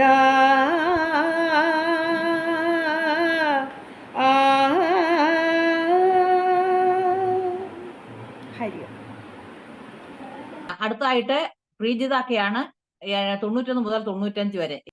ഹരിയോ. 91-ാമത്തെ ദശകത്തില് പറയുക, ഭട്ടതിരിപ്പാട് പറയുക, മുക്തി എങ്ങനെ, ദുഃഖത്തിൽ നിന്നും ഭയത്തിൽ നിന്നും എങ്ങനെ നമുക്ക് മുക്തി നേടാം എന്നാണ് പറയുന്നത്. അതായത് ശ്രീകൃഷ്ണ പാദോപാസനയിൽ എന്റെ ദുഃഖമെല്ലാം അകലുന്നു എന്നാണ് പറയുന്നത്. ഈ സാംസ്കാരിക പ്രപഞ്ചത്തിൽ ഭഗവാൻ ഉപദേശിച്ചിട്ടുള്ള ഭാഗവത ധർമ്മങ്ങളെ ആശ്രയിക്കുന്നവൻ അവൻ ഏത് ഒരിടത്തും പതറി വീഴുകയില്ല എന്നാണ് ഭട്ടതിരിപ്പാട് പറയുന്നത്. നമുക്ക് ദുഃഖമുണ്ടെങ്കിൽ നമ്മളെ ആശ്വസിപ്പിക്കാനും സമാധാനിപ്പിക്കാനും കുറെ ആൾക്കാരുണ്ടെങ്കിൽ നമ്മൾ ദുഃഖത്തിന്റെ ആ കാഠിന്യം നമുക്ക് കുറച്ച് കുറയാറുണ്ട്. അതുപോലെ തന്നെ മരിക്കുന്ന സമയത്താണെങ്കിൽ ആരെങ്കിലും നമ്മളെ പ്രിയപ്പെട്ടവരുടെ മരണം അത് നമ്മളെ വളരെയധികം ദുഃഖത്തിലായിട്ടും അന്നേരം നമ്മൾ പ്രിയപ്പെട്ടവരും ബന്ധുക്കളും ഒക്കെ അടുത്തേക്ക് വരുമ്പോൾ നമ്മൾ ദുഃഖം കൂടാറുമുണ്ട് അല്ലെ. അപ്പോൾ ആൾക്കാരെ കാണുമ്പോൾ ദുഃഖത്തിന്റെ കാഠിന്യം കുറയുകയും ചെയ്യും, അതുപോലെ തന്നെ കൂടുകയും ചെയ്യാറുണ്ട് പലപ്പോഴും അല്ലെ. കുട്ടികളെയൊക്കെ കണ്ടാൽ അറിയാം, അവർ അച്ഛനമ്മമാർ അടുത്തുണ്ടാകുമ്പോഴാണ് അവർക്ക് കൂടുതൽ കരച്ചിലും സങ്കടമെല്ലാം ഉണ്ടാകുന്നത്. അച്ഛനമ്മമാർ അടുത്തില്ലാത്തപ്പോൾ അവർക്ക് സങ്കടമെല്ലാം ക്രമേണ അത്ര കൂടുതൽ ഉണ്ടാകാറില്ല, കരച്ചിലൊന്നും. അപ്പോൾ ഇവിടെ വട്ടത്തിരിപ്പാട് പറയുകയാണ്, നമ്മൾ എന്ത് നഷ്ടപ്പെട്ടാലും നമ്മുടെ ഉള്ളിലുള്ള ആ ചൈതന്യം, അതായത് ആ പരമാത്മാവായ കൃഷ്ണൻ നമ്മുടെ കൂടെ ഉണ്ടെന്നുള്ള വിചാരത്തിലൂടെ നമ്മൾ മുന്നോട്ട് പോയാൽ നമ്മൾ ഒരിക്കലും ദുഃഖിക്കേണ്ടി വരില്ല എന്നാണ് പറയുന്നത്. അതുപോലെ തന്നെ ഭാഗവത ധർമ്മത്തെ പറ്റിയും ഇവിടെ പറയുന്നുണ്ട്. സർവകർമ്മങ്ങളും ഭഗവാനെ സമർപ്പിക്കുകയാണ് വേണ്ടത്. അതായത് കർമ്മമാണ് ഒരുവനെ ശ്രേഷ്ഠനാക്കുന്നത്. അപ്പൊ ഭക്തി കർമ്മത്തെ പവിത്രീകരിക്കുന്നു. ചെയ്യുന്ന കാര്യങ്ങൾ ആത്മാർത്ഥതയോടെ, സത്യസന്ധതയോടെ, അതുപോലെ തന്നെ സന്തോഷത്തോടെ, ഉത്സാഹത്തോടെ നമ്മൾ ചെയ്യുകയാണെങ്കിൽ, അത് പ്രതിഫലമില്ലാതെ ചെയ്യുകയാണെങ്കിൽ അതാണ് വലിയൊരു സമർപ്പണം എന്നാണ് വട്ടത്തിരിപ്പാട് ഇവിടെ പറയുന്നത്. അപ്പൊ ഭഗവത് സേവ ചെയ്യുക എന്നാണ് പറയുന്നത്. വട്ടത്തിരിപ്പാടിന്റെ ഭാഷയിൽ ഭഗവത് സേവ എന്ന് പറയുന്നത് അത് മറ്റുള്ളവരോട് അവരെ മറ്റുള്ളവരെ മനസ്സിലാക്കിക്കൊണ്ട് അവരെ നമസ്കരിക്കുക എന്നതാണ്. വീട്ടിൽ നിന്ന് തുടങ്ങി ബന്ധുക്കളെയും അയൽവാസികളെയും അതുപോലെ തന്നെ പക്ഷിമൃഗാദികളെയും ശത്രുക്കളെയും അതുപോലെ സർവ്വചരാചരങ്ങളെയും നമസ്കരിച്ചുകൊണ്ട് പോകുന്നതാണ് ഏറ്റവും വലിയ ഭഗവത് സേവ എന്നാണ് ഇവിടെ പറയുന്നത്. അപ്പോൾ വട്ടത്തിരിപ്പാട് ഇവിടെ 93 മുതൽ അങ്ങോട്ടേക്ക് പറയുകയാണ്, ജീവിതത്തിന് അപ്പുറം വലിയൊരു അനുഭവം നമ്മുടെ കാത്തു നിൽക്കുന്നുണ്ട്. അതാണ് ജീവിതത്തിന് അപ്പുറമുള്ള ഒരു വലിയ അനുഭവം, മരണമെന്ന ആ വലിയ അനുഭവം. അവിടെയാണ് നമ്മൾ പലപ്പോഴും പതറിപ്പോകുന്നത് അല്ലേ. അതിലൂടെ നമുക്ക് കടന്നു പോകേണ്ടതുണ്ട്. അവിടെ നമ്മൾക്ക് കൂടെ വരാൻ ആരും ഉണ്ടാവുകയില്ല അല്ലെ. നമ്മുടെ ഭർത്താവ് വരില്ല, ഭാര്യ വരില്ല, മക്കൾ വരില്ല, അതുപോലെ തന്നെ ബന്ധുക്കൾ വരില്ല, സുഹൃത്തുക്കൾ വരില്ല. അവിടേക്കുള്ള യാത്ര നമ്മുടെ ഒറ്റയ്ക്കുള്ള യാത്രയാണ്, ഏകനായിട്ടാണ് നമ്മൾ യാത്രയാകുന്നത്. അപ്പോൾ മറ്റുള്ളവരുടെ മരണവും നമ്മളെ പലപ്പോഴും തളർത്താറുണ്ട് അല്ലെ. നമ്മളെ ഒറ്റപ്പെടുത്തും. ഭാര്യയുടെ മരണം ഭർത്താവിനെയും, ഭർത്താവിന്റെ മരണം ഭാര്യയെയും തളർത്തും, ഒറ്റപ്പെടുത്തും. അതുപോലെ തന്നെ മരണഭയം ഉണ്ടാക്കുകയും ചെയ്യും. അപ്പോൾ ഇവിടെ ഒരു കാര്യം ഉൾക്കൊണ്ടുകൊണ്ട് മുന്നോട്ട് പോകാനാണ് വട്ടത്തിരിപ്പാട് പറയുന്നത് അല്ലേ. നാളെ നമ്മളും എന്ന് മരണമെന്ന പ്രക്രിയയിലൂടെ കടന്നു പോകേണ്ടതായിട്ടുണ്ട്. അത് മനസ്സിലാക്കിക്കൊണ്ട് ജീവിതത്തെ മുന്നോട്ട് പോകുക.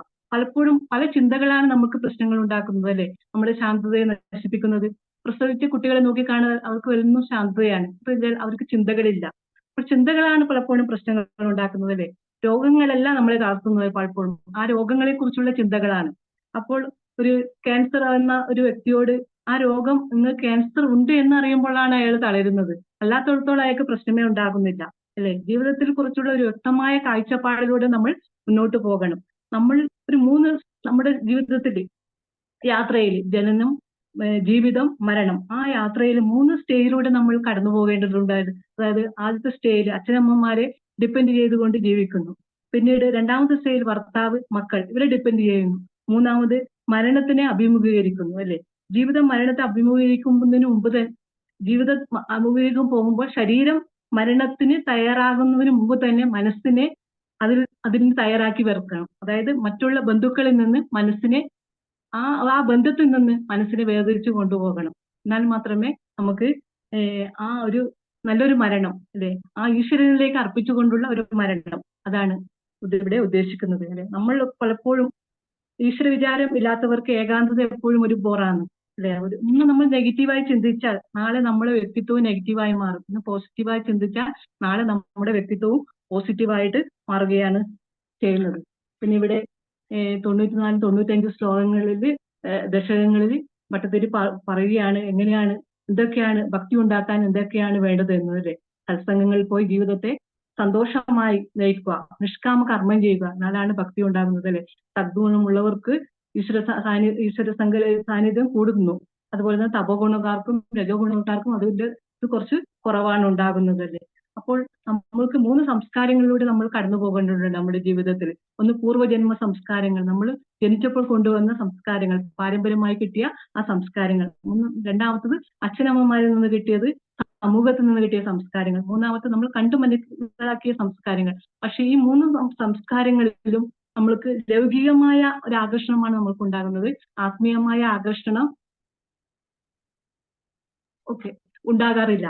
അപ്പോൾ ആ ആത്മീയമായ സംസ്കാരം നമ്മുടെ ഉള്ളിലേക്ക് വളരണമെങ്കിൽ നമുക്ക് സത്സംഗങ്ങൾ വേണം, നാമസങ്കീർത്തനങ്ങൾ വേണം, അതുപോലെ തന്നെ ഭജനകൾ വേണം. ഇതൊക്കെ ആവശ്യമാണ് അല്ലെ? അപ്പോൾ ആ സംസ്കാരങ്ങളെ നമ്മൾ നിലനിർത്തണം. ഇങ്ങനെ ഒരു സാധാരണക്കാരന്റെ ഭക്തി എന്ന് പറയുന്നത് ശബരിമല സീസണിലൊക്കെ കാണാം നമുക്ക് അല്ലെ? ആ സമയത്ത് അവരെല്ലാം കുടിയും വലിയും എല്ലാം നിർത്തിയിട്ട്, മത്സ്യമാംസാദികളെല്ലാം നിർത്തിയിട്ട് ആ ഭക്തിയിൽ അവർ ആഴ്ന്നിറങ്ങും. പക്ഷെ ആ ശബരിമലയിൽ പോയി ഇന്ന് പിറ്റേ ദിവസം തന്നെ ആ പഴയ സ്റ്റേയിലേക്ക് അവർ പോകുന്നതായി കാണാം. അതുപോലെ അപ്പോൾ അത് നിലനിർത്താൻ അവർക്ക് സാധിക്കുന്നില്ല അല്ലെ? എന്നും നിലനിർത്തിക്കൊണ്ടല്ലേ നമ്മുടെ ഉള്ളിലെല്ലാം കുറച്ച് ഭക്തിയുണ്ട്, അതിനെ നമ്മൾ വളർത്തിയെടുക്കാൻ വേണ്ടിയിട്ട് ശ്രമിക്കണം. എന്നാൽ മാത്രമേ ആത്മാർത്ഥമായി ആ വിഷയരസങ്ങളിൽ നിന്ന് നമുക്ക് മുക്തി നൽകാൻ സാധിക്കുകയുള്ളൂ. അപ്പോൾ എല്ലാ ഉള്ളിലുള്ള ഭക്തിയെ ദൃഢമാക്കി വെക്കുക എന്നതാണ് പട്ടതിരിപ്പാട് വരെ പറഞ്ഞത്. അപ്പൊ ഭഗവാനുള്ള ദൃഢമായ ഭക്തിയാണ് എല്ലാ സർവ്വരോഗങ്ങളിൽ നിന്നുള്ള നമുക്കുള്ള ഔഷധം എന്നാണ് ഇവിടെ പറയുന്നത്. ഹരിയോം. ഹരിയോം. അടുത്തതായി സിന്ധു അനന്തക്ക. ഹരിയോം മക്ക. ഇത് ഇവിടെ നാരായണീയം വേറെ ഭഗവാൻ വേറെ എന്നല്ലാതെ അത് ഭഗവാന്റെ സ്വരൂപമാണ് എന്ന ഭാവത്തോടെ അതിലുള്ള അറിവ് നമുക്ക് അനുഭൂതിയാവുന്നവരേക്കും ശ്രവണം ചെയ്ത് മനനം ചെയ്ത് നിധിധ്യാസനം ചെയ്ത് സാക്ഷാത്കാരമായി ആ അറിവ് നമ്മളിൽ ശീലിക്കണം. അങ്ങനെ ആയിക്കഴിഞ്ഞാൽ നമ്മൾ കണ്ണടച്ച് ഓടിയാലും ഒരിടത്തും വീഴില്ല എന്ന് ഭഗവാൻ ഭാഗവതത്തിൽ പറയുന്നുണ്ട്. ഇതിന് എന്താണ് തടസ്സം? നമ്മുടെ മനസ്സാണ് തടസ്സം. ഇപ്പോൾ സന്താന ഗോപാല കഥയിൽ പറയുന്നുണ്ട് അർജുനനെ ഭഗവാൻ തേരിൽ കയറ്റുന്നു എന്ന്. അതിന്റെ അർത്ഥം എന്താണെന്ന് വെച്ചാൽ ആ അവസ്ഥയിൽ പോലും ച്യുതി വന്ന യോഗിയെ വീണ്ടും യഥാർത്ഥ ധ്യാനത്തിന്റെ വഴിയിലേക്ക് കൊണ്ടുപോകുന്നു എന്നുള്ളതാണ്. അങ്ങനെയാണ് നമ്മൾ മനസ്സിലാക്കേണ്ടത്. അല്ലാതെ ഒരു കഥയായി നമ്മൾ ഒന്നും കാണരുത് എന്നാണ് പറഞ്ഞത്. ഇവിടെ നമ്മുടെ മനസ്സാണ് തടസ്സം എന്ന് പറഞ്ഞു. അവന്തിയിൽ നടന്ന ഒരു കഥയാണ് ഭിക്ഷുഗീത എന്ന് പറഞ്ഞ് ഭഗവാൻ ഉദ്ധവരോട് ഒരു കഥ പറയുന്നുണ്ട്. അത് ഭഗവത്ഗീത ചുരുക്കി ഒരു ശ്ലോകത്തിൽ പറഞ്ഞ പോലെ ആ വലിയ കഥ അത് ചുരുക്കി ഒറ്റ ശ്ലോകത്തിൽ പറയുന്നുണ്ട് ഭട്ടതിരി 96-ാം ദശകത്തിൽ ശ്ലോകം 9. അങ്ങനെ അതിലും ഒരു പ്രാർത്ഥനയും ചേർത്തു, ആ ഭിക്ഷുവിനെ പോലെ എനിക്കും ചിത്തശാന്തി തന്ന് അനുഗ്രഹിക്കൂ എന്നുള്ളത്. അപ്പോൾ ധാരാളം ധനം സമ്പാദിച്ച ഒരു ബ്രാഹ്മണൻ അത് തനിക്ക് വേണ്ടിയോ തന്റെ കുടുംബത്തിന് വേണ്ടിയോ ഉപയോഗിക്കാതെ, ഒരു ധർമ്മവും ചെയ്യാതെ, ഒരു സുഖവും അനുഭവിക്കാതെ വളരെ പിശുക്കനായി ജീവിച്ച് അങ്ങനെ വീട്ടിലുള്ളവർക്കും ദേഷ്യം വന്ന് അവർ ആ കാശൊക്കെ എടുത്ത് അദ്ദേഹത്തെ പുറത്താക്കി എന്ന് പറയുന്നു. അങ്ങനെ പെട്ടെന്ന് വൈരാഗ്യം വന്ന് വിരക്തി വന്ന് സന്യാസം സ്വീകരിച്ച് ഭിക്ഷയെടുത്ത് ജീവിച്ചു. പലരും ചീത്ത വിളിച്ചു, പലരും പരിഹസിച്ചു. അങ്ങനെ ഭിക്ഷ വാങ്ങി അത് കഴിക്കാനിരിക്കുമ്പോൾ അതിൽ പലരും മലമൂത്ര വിസർജനം ചെയ്യും. അങ്ങനെ പല വിധത്തിലുള്ള ഉപദ്രവം ഉണ്ടായിട്ടും ഒന്നുകൊണ്ടും വിഷമിക്കാതെ അദ്ദേഹം പറയുന്നു, ഒരു ദേവതയും എന്റെ ദുഃഖത്തിന് കാരണമല്ല, ഒരു ഗ്രഹദോഷവുമല്ല, കാലദോഷവുമല്ല, ഈ മനസ്സാണ് ഇത് സുഖം ഇത് ദുഃഖം എന്ന് പറയുന്നത്. അപ്പോൾ മനസ്സ് ഭഗവത് ധ്യാനത്തിലാണെങ്കിൽ ഇതൊന്നും ഒരു പ്രശ്നമല്ല. ദേഹത്തെ താൻ എന്ന് കരുതിയതേ ഇല്ല. മനസ്സിനെ എന്തെങ്കിലും ഒരു ഉപായം കൊണ്ട് ഭഗവത് ഭക്തിയിൽ നിർത്തുക. ഇതാണ് യോഗസംഗ്രഹം എന്ന് പറഞ്ഞ് ശാന്തനായിട്ട് പാടിയ ഗീത. അതാണ് ഭിക്ഷുഗീത എന്ന് പറയുന്നത്. ഈ ഭിക്ഷു ഇതെങ്ങനെ സഹിച്ചു എന്ന് വായിക്കുമ്പോൾ നമുക്കും കുറച്ചെങ്കിലും ശക്തി വരും എന്ന് നമ്മൾ മനസ്സിലാക്കണം. അല്ലാതെ അതൊരു കഥയായി വെറും കഥയായി മനസ്സിലാക്കരുത്. അതുപോലെ ഐളഗീത അടുത്ത ശ്ലോകത്തിൽ വരുന്നത് ദേവസുന്ദരിയായ ഉർവശിയിൽ അനുരാഗവശനായ പുരൂരവസിന്റെ കഥയാണ്. അദ്ദേഹവും ഇതേമാതിരി തന്നെ പെട്ടെന്നൊരു ദിവസം അദ്ദേഹത്തിന് വിരക്തി വന്നു. താൻ എന്തൊരു അധമനാണ്, സ്ത്രീ സുഖം എന്നത് കുറച്ചു നേരത്തേക്ക് മാത്രമുള്ള ഒരു സുഖമാണ്, ബാക്കിയുള്ളതെല്ലാം ഒരു സങ്കല്പം മാത്രമാണ്, ഞാൻ എന്തിനു കൊള്ളാം എന്നൊക്കെ ആലോചിച്ച് അങ്ങനെ എല്ലാം ഉപേക്ഷിച്ച് ഭഗവാനിൽ പൂർണ്ണമായും മനസ്സ് വെച്ച് അത് മറ്റുള്ളവർക്ക് പാടി ഉപദേശിച്ചു കൊടുത്തുകൊണ്ട് ജീവൻ മുക്തനായി സഞ്ചരിച്ചു. ഇതാണ് പ്രസിദ്ധമായ ഐളഗീത. ഇങ്ങനെ ഓരോ തത്വങ്ങൾ നമ്മൾ മനസ്സിലാക്കണം ഓരോ ശ്ലോകത്തിലും. ഇതാണ് ജീവിക്കാൻ പഠിക്കണം എന്ന് പറഞ്ഞു കേട്ടിട്ടുണ്ട് അല്ലെ?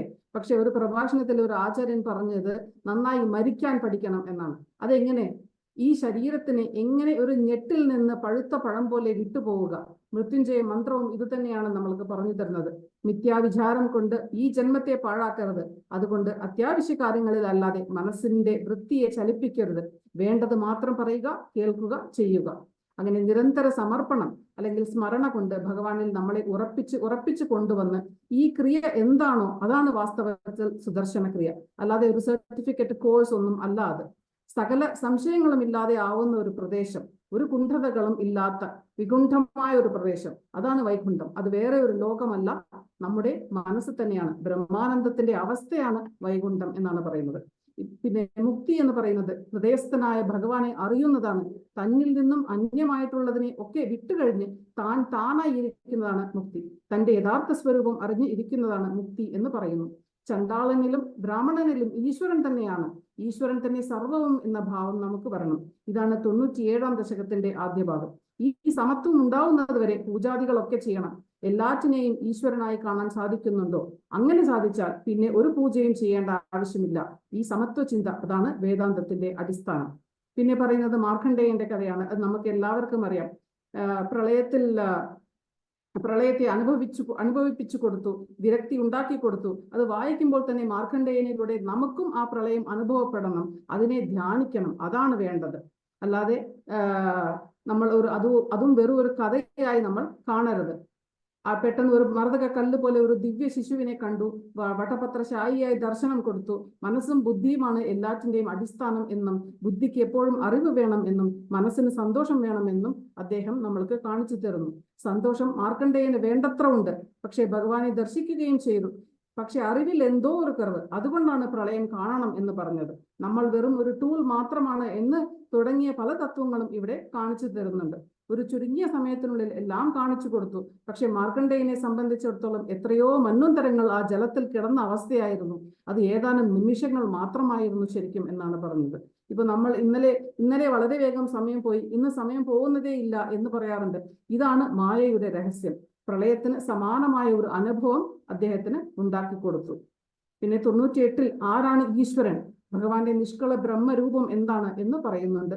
99 മുഴുവൻ വിഷ്ണു സൂക്തത്തിലെ വരികളാണ് നമുക്ക് മനസ്സിലാവുന്ന രീതിയിൽ എഴുതിയിരിക്കുന്നു. ഇതൊക്കെ തന്നെയാണ് ഹന്തഭാഗ്യം ജനാനാം എന്ന് പറഞ്ഞത്. 100 ദിവസം കൊണ്ട് ഭാഗവത സാരം എഴുതണം. എന്തുകൊണ്ടാണ് 100 ദശകങ്ങളാക്കിയത്? ഋഗ്വേദത്തിന്റെ ഒരു ചെറിയ രൂപം ഭാഗവതത്തിന്റെ സംഗ്രഹമായ നാരായണീയത്തിൽ ഉണ്ടാവണം. വേദത്തിന്റെ ഒരു മാല ഗുരുവായൂരപ്പന് ചാർത്തണം എന്ന് വിചാരിച്ചിട്ടായിരിക്കും എന്ന് പറയുന്നുണ്ട്.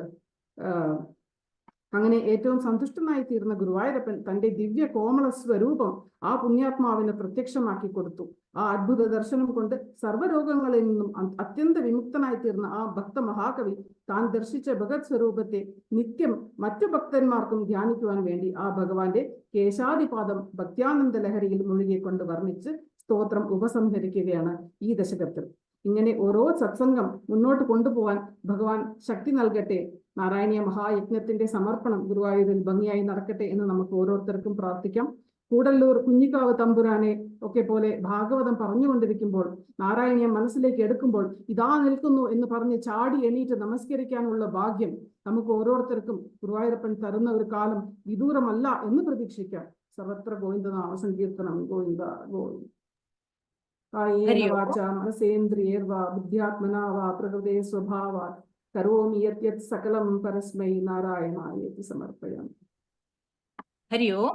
അപ്പൊ ഇന്ന് 71 മുതൽ 100 വരെയുള്ള ദശകങ്ങളുടെ തത്വങ്ങളാണ് പറഞ്ഞത്. ഇത് പറഞ്ഞ ജ്യോതിയക്ക, സുനിതാക്ക, ഗിരിജാക്ക, പ്രീജിതക്ക, സിന്ധു ആനന്ദക്ക എല്ലാവർക്കും നന്ദി. അതേപോലെ ഇവിടെ കേൾക്കാൻ വന്നിരിക്കുന്ന എല്ലാവർക്കും ഒരുപാട് നന്ദിയുണ്ട്. നമുക്ക് അങ്ങനെ നാരായണത്തിന്റെ 100 ദശകങ്ങള് നമ്മൾ പഠനവും കഴിഞ്ഞു, അതിന്റെ തത്വങ്ങളും കഴിഞ്ഞു, എല്ലാം കഴിഞ്ഞു. എല്ലാ കാര്യങ്ങളും നമ്മൾ നാരായണീയത്തിന്റെ ഇവിടെ കഴിഞ്ഞിരിക്കുകയാണ്. സഹകരിച്ച എല്ലാവർക്കും നന്ദി. നമുക്ക് ലോകകല്യാണ മന്ത്രം ചൊല്ലാം. കൈകൾ നമസ്കാര സ്ഥിതിയിൽ വെക്കുക. സർവേ ഭവന്തു സുഖിനഃ, സർവേ സന്തു നിരാമയ, സർവേ ഭദ്രാണി പശ്യന്തു മാ കശ്ചിത് ദുഃഖഭാഗ് ഭവേത്. ഹരി ഓം. ശാന്തി ശാന്തി ശാന്തി. ഹരി ഓം.